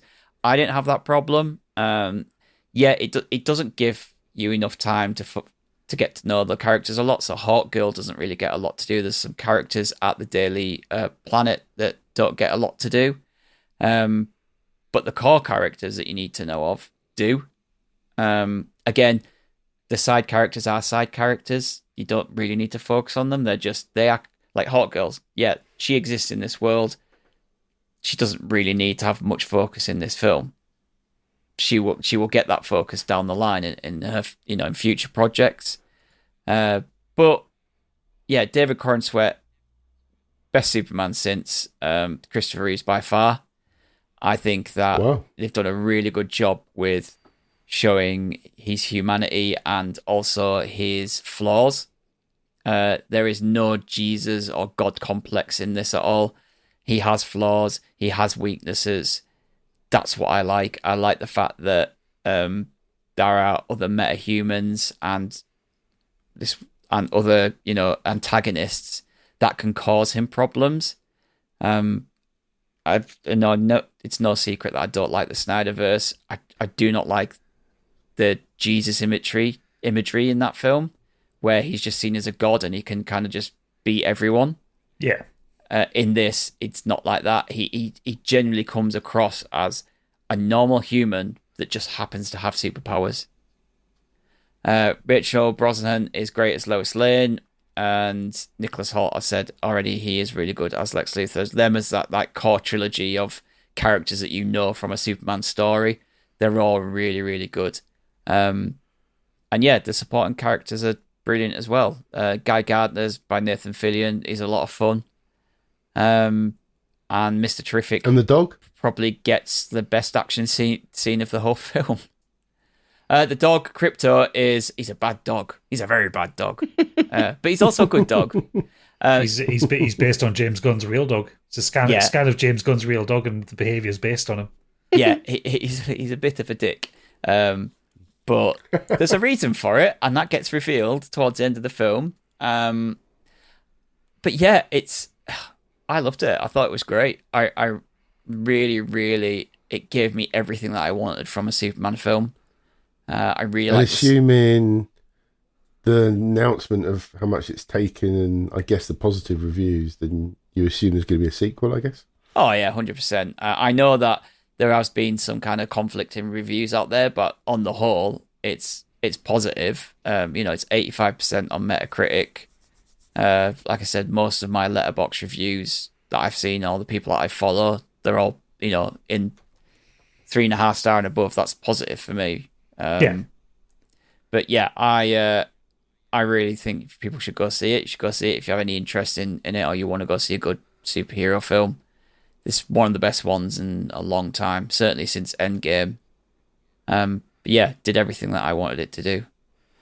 Quick note, you do not need to stay for the mid-credits or end credits because neither of them are setups. One's just a nice, sweet moment, and one's just a bit of a jokey one. So, Fair enough. Again, that's probably a positive that he hasn't used this film and then gone, oh, by the way, now this is happening. Like, it's a self-contained story. And yeah, it's great. It's really, really good. Cool. Right, that's me. Gadget, what have you been up to? What have I been up to? I've watched a couple of things. So I'm just playing a bit more Death Stranding. I'm nowhere near finishing the game. About chapter 7 now, so maybe halfway through the game, something like that. But still very much enjoying it. I watched a thing on Netflix the other day. So do you remember? I think last year we all went a bit mental for that Trainwreck Woodstock '99 documentary. Mm-hmm. Well, Netflix have turned Trainwreck into a franchise, and they've gone to like multiple documentaries under that brand. What's gone wrong now? I can't wait. So this one I watched. So they've got a few.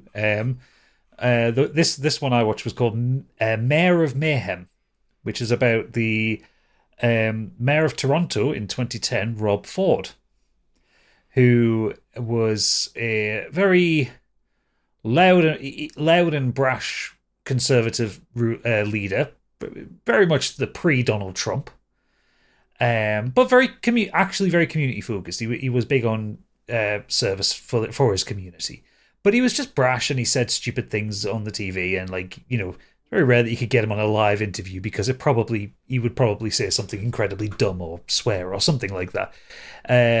He was like a working class but right winger. I don't one of them types.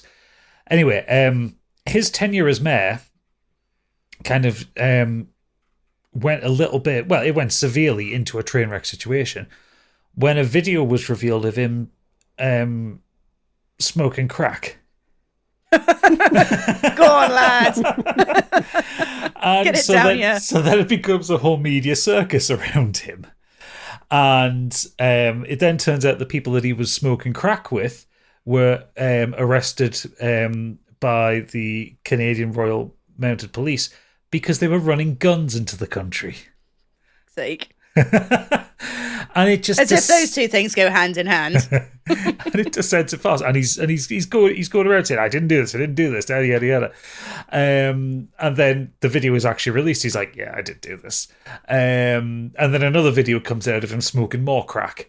And he goes into rehab. And it's just a whole thing. And it's one of the most surreal political moments of all time because it predates the kind of Donald Trump circus around politics, where every sentence that comes out of that man's mouth would be something that would destroy another politician's career. With Rob Ford, it nearly did. And it's just the man was completely unapologetic about his behaviour. There's one point where he's caught on, like, that whole gaggle of press thing when he's moving around a place, and like the press they ask him about, like, someone had said that there was a woman that said he'd said that he wanted to like have sex with her or something like that, and his response to a live camera was she said, I want to eat her pussy. I'm a married man. I got all the pussy I want to eat at home, and it walks off. Like, that's the kind of guy he is. It's a really good documentary because it like really shows kind of the build up, like how he got power, because it wasn't like he didn't cheat to get power. It's like he was a candidate who people got behind, and he did good things. like it talks about there's an example where like he's finished work one day. This is while he's mayor, and he goes to like his favorite sandwich place to get a sandwich to go home with, and the guy behind the counter is like saying, "Oh, I've just had an order come in. I don't have any drivers left because it's late at night." He says, "Oh, just give it here. I'll take it," and he takes it and delivers it to the person. So they knock at the door. It's the fucking mayor of your city there. So here's the sandwich you ordered, and stuff like that. Like he did good things for good people. He was also a fucking lunatic and a weird right winger who was trying to like bilge money out of the system while smoking crack. It's a really fascinating little documentary. I can't overstate the crack smoking. Sounds like a character you'd find in Always Sunny in Philadelphia. It really does. Really does. And he even talks about like when like people are trying to like quote him for things he said. He says, "I don't remember saying that. That must have been that time I was blackout drunk." It's just such an We've all been there.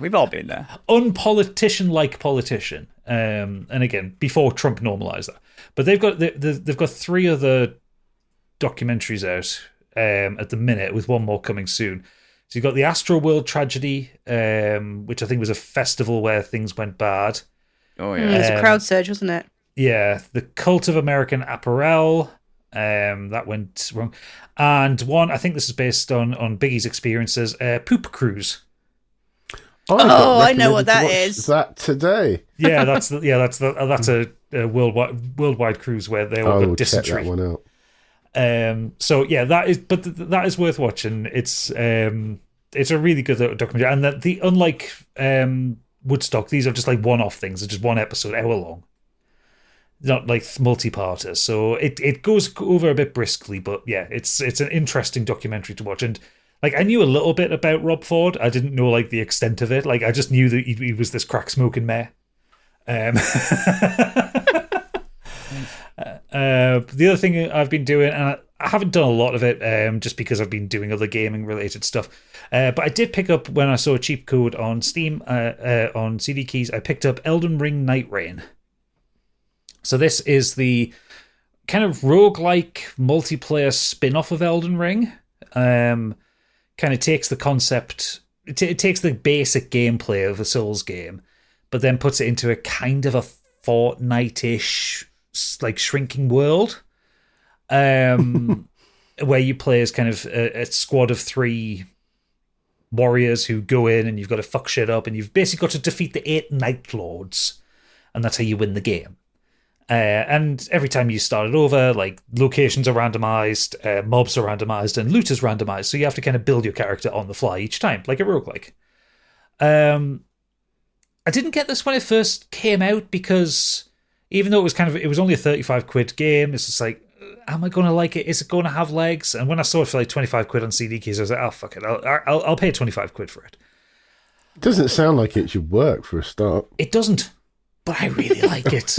And this is not as like a fucking, this is not because I'm a fucking Souls nerd. It's just fun. It's stupid fun. So what it's done is sped up the Souls game experience, because Souls games are quite slow. You move from place to place, you deal with a boss, you die, you beat the boss, you go on, repeat ad nauseum. This, you are dropped into the map at kind of 1 or 2, 3 or 4 prescribed locations as a group of 3, and time is limited because that ring will eventually start kind of closing in on you. And like Fortnite, when you're outside of it, you take damage. So you just start sprinting, and they've made the character movement a lot faster. You have a kind of constant super sprint that you just like rattle around the world in. You can mantle up cliffs and ledges. Like there's a lot of extra movement tech in it. And so you start off, you smash into a camp, kill everything in there, find your first site of grace, that levels you up, and then just go to the next one, and you keep working around until you get to, it takes place over kind of 3 in-game days. At the end of each day, like when the circle's got as small as it is, you'll have a kind of Night Lord boss, and that's usually a repurposed boss from Elden Ring or the Souls series.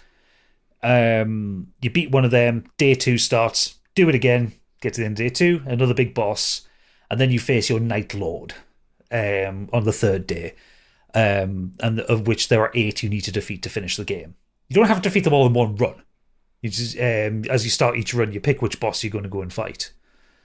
But yeah, it just works. It's fast. It's fun. Each run so far has taken me about 25 minutes to half an hour. So it doesn't take forever.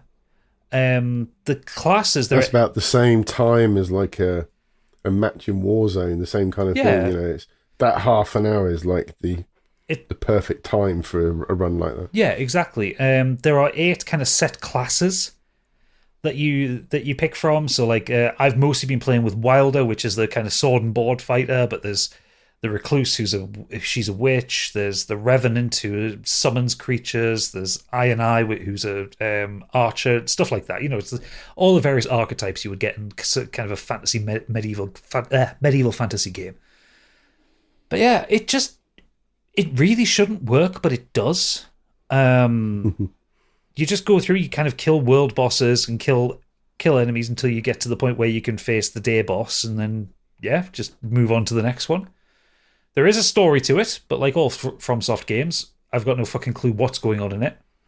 And I need to watch a Varty video to understand this game.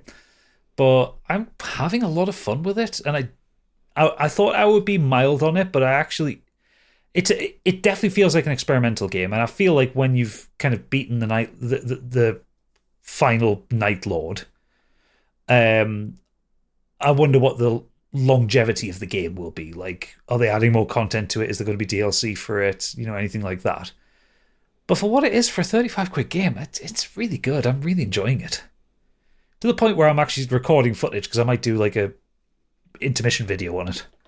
Because I think it's a fun game that a lot of people are talking about who are Souls fans, but it's just like it's worth talking about, I think. And this kind of makes me excited for the Duskbloods, which is going to be another kind of one of these multiplayer takes when it comes out for Switch 2 next year.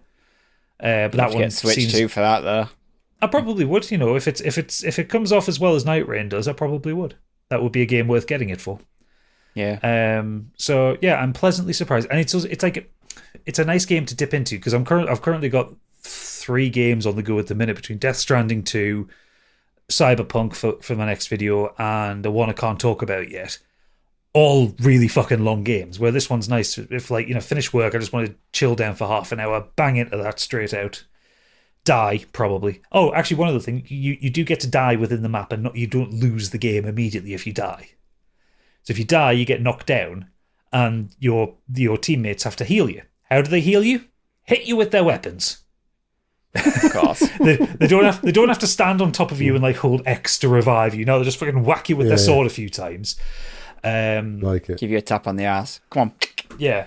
But also if you're fighting like a world boss, like you know, like an open map boss, and you die, and all 3 of you die in it, and you reset, the boss doesn't heal. So you come back and the boss has got the same amount of health that he had when you all died. So nice. it kind of, it's harder to get that frustration level that you do get with a normal Souls game because you're not constantly resetting. So yeah, it's good for it, and it'll be probably amazing fun with like a group of good mates. Like, I'm just playing it with randoms and I'm having a blast. So yeah, I have to convince Oodles to get it then, won't you?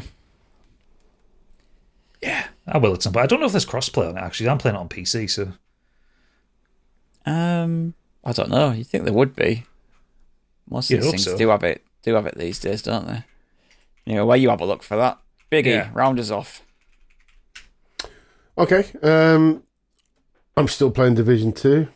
I'm not going to review that, obviously. But go ahead. It's become a comfort game. That expansion just pulled me back into that game. I'm loving it. The loop of in-game rewards, there's so much you can do in that game. It's just got me back into it. I'm loving it. It's great. I'm watching videos about it and stuff for tips. And yeah, I'm really, really surprised just how a game that I loved before and dropped off has managed to pull me back in like this. But yeah. I have discovered a podcast that's been around for 9 years. I don't know how I missed this, considering I'm in the minority of music choice. But I discovered Drink Champs. Have you guys heard of this? Drink Champs? Probably not, because it's not your thing. But it's basically a podcast that's hosted by DJ EFN and the rapper Nori, Nore, who used to be a part of Capone and Noriega. And basically what they've done is this podcast is just a bit similar to us in some ways. It's evolved over time to where it is now. But they basically realised that hip-hop is not very good at celebrating its past, its artists, people that have come and gone, that have dropped off the industry, because it's an ever-changing music industry, like all are. But when you've got things like the Rolling Stones can still go on tour, obviously Osbourne's a classic example of still being able to do something like that, whereas rappers is not so much the same kind of thing. You do get rappers that are very famous and can still pull out a tour, but generally a lot of them just end up disappearing or behind the scenes. So what they wanted to do was just celebrate artists from the past, and obviously some that are still around, but they've really focused on those that contributed to the industry and hip-hop as a whole. And they call it giving them flowers now, so that they can they can feel being appreciated before they pass away, before it's too late. And it's just really nice. It's people that I've listened to all my life who I knew very little about, because being in the UK, we don't have that kind of coverage. It just doesn't really happen. So I've actually seen people that I've listened to now giving proper full-on interviews. Their podcast, like a couple of hours, and they drink, they chat, they have a bit of fun where they do the two names. It's like, who's better, Busta Rhymes or Nas or Eminem, and they have to either choose one or take a shot if they can't decide. And it's just a bit of fun involved as well. And then they then give stories about people in the past and that. And it's great. It's just a really fun listen. And again, it's not going to obviously appeal to you guys, because you probably wouldn't give a shit about 90% of the people on there. But to me, it's just blown me away. I've just been listening to all these amazing stories from all my life of when I've been listening to hip hop over the years. I don't know. Just going through their episodes. There is one I'll listen to, where it talks to Mike Shinoda and from Linkin Park. Mike Shinoda and Joe Hahn from Linkin Park turn-ups. I'll listen to that one. But yeah, they've got like my favourite group, Pete Rock and CL Smooth. They had a massive bitter split, so they don't work together anymore. But they've had them on the separate guests, and they even talk a little bit about what happened. And it's just stuff like that. It's just, really, really interesting for me. So I loved it. Nice. So anyone that likes hip hop, check that out. I did watch a couple of movies, just very quickly. I can't remember. Did anyone watch Heretic? Yeah. I reviewed it. I can't remember. Did you review it on here? I can't remember if you did or not. Don't think so, no. But I'll quickly cover it if not. It's basically an American psychological horror film, but more on, I would say, the psychological side. Written and directed by Scott Beck and Brian Woods. It stars Sophie Thatcher, Chloe East as Mormon missionaries who visit the home of an eccentric man called Mr. Reed, played by the lovely Hugh Grant, who you know what you're going to get when you even look at the cover or poster of this, because he looks very evil on the front cover. But it's just a really interesting sort of story where I found the two girls are basically the missionaries they're promoting. They've got this list of people that at some point gave interest into the Church of Jesus Christ of Latter-day Saints. So they're doing a follow-up. So they're going to these people's houses and basically knocking on the door saying, you said you're interested. Can we now discuss this with you? Most people just shut the door or ignore them. But when they go to Hugh Grant's house, Mr. Reed, he invites them in. And then it just becomes, for me, I thought it was brilliant. I thought it was a really interesting, for 95% of the film, I would say it was a really interesting discussion about all different types of religion and their impact and how there are potentially faults with all of them if you're religious. And my wife watched it with me. She's a Catholic and she found it interesting watching it. So that should give you an idea of somebody who's very devout, what she thought of the film as well, the points that it raised. I just thought it was really interesting. Oodles will probably love it. It's much more of a talker. There's a bit of suspense involved. There's a bit of gore, but at the end of the day, you knew what you were going to get when you just look at the front cover of Hugh Grant on the poster. Basically, you know it's not going to end well. But I just really liked it. I just thought it's really interesting discussions about religion that probably don't really get brought up a lot in, I would say, because of how dangerous it is to discuss this kind of thing. But I thought the points that were raised by Hugh Grant's character were fantastic. I really enjoyed it. I really like this resurgence in Hugh Grant, because now that he's able to break away from the shackles of just being the kind of foppish British heartthrob kind of thing. He's actually playing some really good characters. Well, in this film, he basically plays that same kind of character throughout. Yeah. He doesn't really come across as menacing. It's the fact that their situation is menacing, but he in the movie doesn't still come across that menacing, if that makes sense. Well, that's why he is menacing, because it's just like anyone that you would normally trust. Throughout the whole thing, I thought his performance was fantastic. And the girls are really good as well. Kudos to both of them for playing their roles, but I thought he was fantastic in this. Good. Yeah, I remember really enjoying it. The other one was very quickly was Bring Her Back, which is by the same directors that did Talk to Me, that I reviewed late last year. This is by the directors Danny and Michael Philippou, and written by Danny Philippou and Bill Hinsman. This stars Billy Barrett, Sora Wong, Jonah Wren Phillips, Sally Ann Upton, Stephen Phillips, Misha Hayward, and Sally Hawkins. And basically, in a nutshell, the plot follows two step siblings who unfortunately discover their father dead in a shower from, I think it was a chemo-related accident, illness, and passed away whilst he was having a shower. And the brother is just under the age of 18, so unfortunately they still need to be, I was going to say need to be orphaned, they need to be fostered. So, but he wants to eventually get the guardian rights to his sister. She's blind, or partially blind, so she needs a bit of support as well. But yeah, they get placed into this home, but with this new foster mother who appears to be in the middle of an occult ritual as the film develops. It's a real slow burner. It's very, very slow. But again, I like the psychological horror side of movies these days. I'm not all in for the gore. There's gore in here, don't get me wrong. But it's still, again, like the last film, it just focuses more on the sense of loss that's happened. I don't want to reveal too much because it's important to the story. If you want to watch the film, by talking too much will ruin it. But there's a sense of themes around loss, the grief side of it as well. Obviously, the occult, abuse, domestic abuse, all stuff like this, and foster care. There's all these sort of themes that are interlinked throughout this movie. And I just thought the performance was really good. I know Stig didn't like Talk to Me when he watched it last year. He wasn't a massive fan of it. I really liked it. I liked it. This is very. I enjoyed it. I thought you said you didn't like it as much. I thought you thought it was okay. Oh, I enjoyed it. I didn't think it was like stand out and amazing, but I enjoyed it. Yeah. Okay, fair enough. But yeah, this is more of the same in my opinion. But I'm a fan. I thought it was great. Really, really enjoyed it. Yeah, it's on my watch list to watch, so I will. But yeah, I can't talk too much without ruining the plot.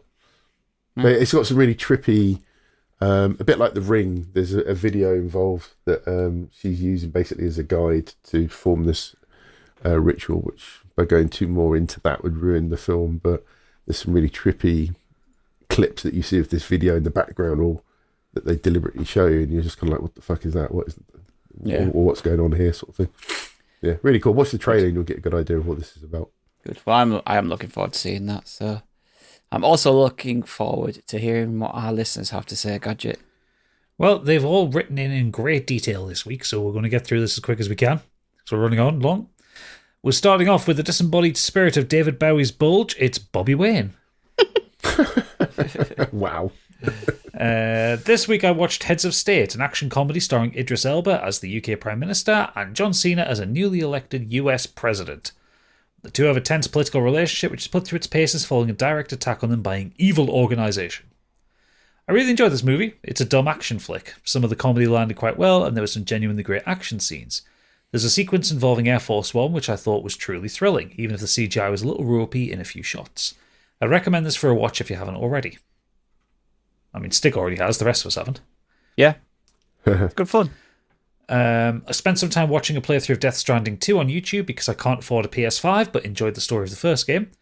I'll be honest, from what I saw, I felt the game was very empty, repetitive, and bland. I did enjoy the story. The unhinged story beats from Kojima, random dance sequences, eccentric characters were all great. From what I have watched, though, there's not that much in the way of environmental storytelling. All locations tend to be involved in the main plot, and a few side quests you have to do just lead you to another underground bunker. That was kind of the first game. Yeah, that was the first one. That being said, I would welcome the movie if when it ever releases. Finally, I watched The Greatest Beer Run Ever, an adaptation of a true story starring Zac Efron as New Yorker John Chicky Donahue on a quest to bring his enlisted friends beers on the front lines of the Vietnam War. I expected this to be a full-blown comedy, but it was actually quite a decent drama. It did a great job of highlighting just how horrid the war was on both US troops and the Vietnamese. The dichotomy of unyielding patriotism against the reality of the situation as portrayed by reporters, protesters, and even the troops themselves. I think Zac Efron played the role well and really transitioned from careless and ignorant to deeply affected towards the end. And the movie even got my wife reading into the whole conflict to understand what the hell it was about. I think this is probably one for the background watching though, if I'm honest. Never heard of it. I have, but I was never interested in it. Mike Holstead has said, turned 40 at the weekend, had a fun party which involved many gins. Once again, thanks Gadget for finding the time to come down. I really appreciate it. You're very welcome. He did have many gins. At one point, he was double-handing gins. Good lad. Just walking around with 2 goblets of gin. It's your birthday, you got to. That's the rules. Yeah. I was very overwhelmed with the birthday haul. I got the big D&D Lego set, the DVD and Blu-ray to watch whilst D&D Blu-ray to watch whilst I build it, Expedition 33, Tony Hawk's 3 and 4 remake, and some amazing dice and an awesome mug, and I got enough CEX vouchers to get a PS Portal. Also, when I introduced Gadget to people, I was finding the pod on their phones and following whether they wanted to or not, which is how we grow. Networking. That's how you do it, folks. Networking. Force this podcast upon people. But yes, it was a very fun time down in somewhere in Welsh-sounding near Leeds. I'll never get the name of the place right. Nice place. Kebab shop was good as well. Did nice kebabs. Oh yeah, now we're talking. Yeah, a big naan kebab wrap. Zenos has been on, and she said, I've accidentally watched 5 films in the last week. I hate it when that happens. You know, when a film just sneaks up on you. Yeah. You just trip and fall and watch 5 films. Yeah. The first 3 I watched with friends over Discord, and I'll keep these short. Spider-Man Into and Across the Spider-Verse are great. I absolutely see why these were so popular on release. Kind of annoyed it took me this long to get around to them. Favourite character is a toss-up between Gwen and Spider-Punk, but I love that they made the Spot a credible threat where he's normally a bit of a joke. Brilliant. Tucker and Dale vs. Evil is well outside my usual wheelhouse, but it is comedy enough that the horror side didn't bother me for once, and I thoroughly enjoyed it, which is a surprise. A nice play off of horror tropes and the sheer incompetence of some of the characters. Yeah, Tucker and Dale vs. Evil is like a classic early 2000s get stoned with your mates and watch film. I do love it. It's great. Have you seen it, Candy? I've never seen it. I'm not sure that I can't remember. Probably, and I just remember can't. if you had seen it. You'd enjoy it. Yeah, it's a nice little twist on the horror like tropes. If you get high enough, you do that. And what was the one with Seth Green? Idle Hands. Those 2 in a double bill. Oh, nice. It's a great early 2000s watch. Save that for the weekend. Came out in 2012. Did it? I always thought Tucker and Dale vs. Evil was older than that. Oh well, but either way. I watched the 2 of those films together while really high, so there you go. Fourth, it has been too bloody hot again, so I decided to escape the heat for a few hours by actually going to my local cinema to see Superman. Both it and the air conditioning were an absolute breath of fresh air. It's genuinely been years since I enjoyed a superhero film this much. Excellent casting choices across the board, and I got completely blindsided by the engineer and Mr. Terrific showing up. I didn't think DC would bring a character from the Authority into this, but apparently the group is getting its own film at some point, so I might have to keep an eye on that. Authority, yeah. Mr. Terrific is honestly my favourite character in this one, because as good as David Corenswet and Nicholas Hoult are in their respective roles, Eddie Kategi is managing to play one of the most intelligent people in the DC universe without the character coming across as a smug git like a lot of super smart characters can. Also, his solo fight scene is fantastic. It's not also, a perfect... Sorry, I was just going to say, also, he's got a big fuck off T on his face, and it doesn't look out of place. Like, they managed to make it, like, fit with the world and not look stupid. Yeah. Unlike Nathan Fillion's wig. That works. It does work. That is based on the character in the comic, by the way. The character he does have dick. the hair like that. Yeah, but also James Gunn just likes making Nathan Fillion look silly. Yeah. It's not a perfect film, but it might genuinely be the best Superman film. Snyder can step on a rake. He had no idea how to do the character properly. Gunn does. Yeah, see? See? I like that. That's such a great put down. Snyder can step on a rake. I will say, which I did completely forget to say in my review, is it is like a proper comic book come to life. It's like a Saturday morning cartoon comic. Like, it's those, you know how in the early 2000s where DC animated films were really good? Yeah. Like, it's like that. It's just one of those like brought to life where these are the characters, this is the world, and this is the fun we're going to have in it. I just like from seeing the trailers, it's all brightly lit and brightly coloured. Yeah, that's nice too. Far too many dark superhero films, especially, from a certain Snyder. Anyway, fifth and finally, she goes on to say, now this one I had to go out of my way for because it's only on Netflix, and no, I don't have a Netflix subscription, so stop asking questions. Yeah, that Candy, stop asking questions. Yar! It's called K-pop Demon Hunters. What's Oh, it I've about, heard you of ask? this. Oh, I've heard Well, it's it's about- my really good. daughter watched this over the weekend. What's it about, you ask? Well, it's about a K-pop idol group who hunt demons, as opposed to the people who hunt K-pop demons, which is actually also the plot to some extent, because on the eve of their final defeat, the demons have managed to form a boy band. Let me start from the beginning. Hunter/X, pronounced Huntrix, but it's got a slash in the place of the I, are a Korean music trio who are secretly also demon hunters, protecting the world from demonic invasion by means of both their music and their martial arts abilities. Specifically, the emotional connection from their fans in response to the music forms a barrier which forces demons out of the world, and the current iteration of the group should be the last generation needed to reinforce the barrier to the point where it becomes permanent and unbreakable. Unfortunately, some enterprising demons and former human musicians have hit on the idea of forming a rival band to steal the fans' hearts literally and figuratively and break the barrier once and for all. I'll admit this film hit me in a way that won't necessarily affect a lot of you. The theme here is very much the struggle against society's expectations and hiding imperfections from those around you out of fear of their reactions, and protagonist Rumi has a lot going on where I know the feeling all too well. Except I don't have a whole thing of being an international pop star to worry about. This isn't supposed to be a trans allegory, but I definitely think you can look at it as one to an extent. The music is really good though, and if you think you'd enjoy a kind of cartoony action film, it's got a great soundtrack and would have been a massive hit as a Monster of the Week TV show in the 90s or early 2000s, absolutely give this a watch. Some of the pacing is a little rushed to get into all the runtime, but it's a really solid film and well worth your time. Yeah, the art and animation is really good too. I think it's one of the highest rated Netflix films of the year. Because they always do good animation. Yeah, It's not quite Blue-Eyed Samurai or anything like that, but it's a step down, but it still looks good. What did they do? What's that robot one that they did? I can't remember what it's called now. It's a kids' film about a robot and a girl, and that was really good. I'm not sure what it was called, but I remember. There it is. Next Gen, it's called. All right. Yeah, I that's haven't seen from. that one either. Oh no, it's like from 3 or 4 years ago, but like, yeah, it was pretty good. Like they do put out these like random, like decent animated films, like that you just look at it if it comes on your screen, and go, yeah, whatever. But yeah, I think I might try and sit down with the girls and watch the K-pop one. Cool. Last up, in honour of the heat, the title this time is Boil in the Bag Boy, Angry Kurt. Because we've all boiled in the bag a little bit over the last week or so. Yeah. Hi, ME crew. I finished Promise Mascot Agency, which was a delight throughout and was my game of the year right until I started Old School Rally. I bought this game on Steam Early Access a while ago and played a bit of it, but it didn't click with the handling model whatsoever. Then on Friday, I noticed it had its full release and it received updates whilst in Early Access, some of which addressed the handling. So I booted it up and now it's everything I wanted. It's a rally game inspired by the PS1 Colin McRae games in every way, including the graphics.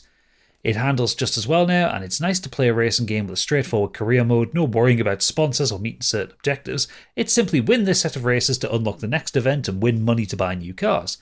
The cars aren't licensed, but you can tell what they're based on. I love this game. Yeah, I need to check that one out, because I loved Colin McRae back in the day. I also played a bit of Bomb Rush Cyberpunk, but I didn't really gel with it. I can tell it's a good game, so I wouldn't knock it, it's just not my kind of game loop. I just like saying Bomb Rush Cyberpunk. Film-wise, I watched Point Break, which had been on my watch list for a while. It was good fun, and I can see why it gets all the praise it does. Now I'm looking for other action classics from the same era that I might have missed. TV wise, I finished season 4 of The Bear, and I've got to say, I came away disappointed. For me, only the final episode was the standout. I didn't really feel as though it cared too much about any of the characters' arcs this season, particularly not the Fack brothers, who had far too much attention. I've now started season 2 of Poker Face and loving it. Each episode is like a mini Glass Onion or Knives Out, which makes sense given the writer. Book-wise, I got through How to Win a Grand Prix pretty quickly. I mean, drive faster than the other guy. And I've now... I mean, that's... Short book. That's done. Vroom, vroom. And I've now started Project Hail Mary. Only a couple of chapters in, but enjoying it so far. It's funnier than I was expecting too. The main character reminds me of Gadget. That I don't know if I should take that as a good thing or a bad thing. He sees you as Ryan Gosling. That's a good thing. I mean, I do look like him. We have been mistaken for each other at airports before. But yeah, that's what he's got. Yeah, that's all the feedback we have this week. Sorry. Wonderful. Well, thank you very much for writing in. If you want to write in as well, you can do by sending us an email at modernescapismpod@gmail.com. Or alternatively, you can sign up for our Patreon at patreon.com/modernescapism, where you will get a prompt every week or every other week by myself to write in your lovely feedback. For £5 a month, you can get all of this and all the extended lovely stuff we do, including Modern Escapism, which is now done. You will have super done. You will have that episode by the time this episode comes out. Will it? Yes. Yeah, it's out. Yeah, that's time this. It's you'll have it. And then or you could do the Biggie bundle, and that'll get you all the Scotch Sheep stuff as well. Usually we do a Candyland, but Candy said it was a shit one, and we are running late, so we're going to leave it for there this week, and come back in 2 weeks' time, and we'll have a better one for you. I'll do a bumper one next time. Yeah, why not? So yeah, thank you very much for listening, and anyone who's a patron, we will see you in the green room. Bye. Bye. Right.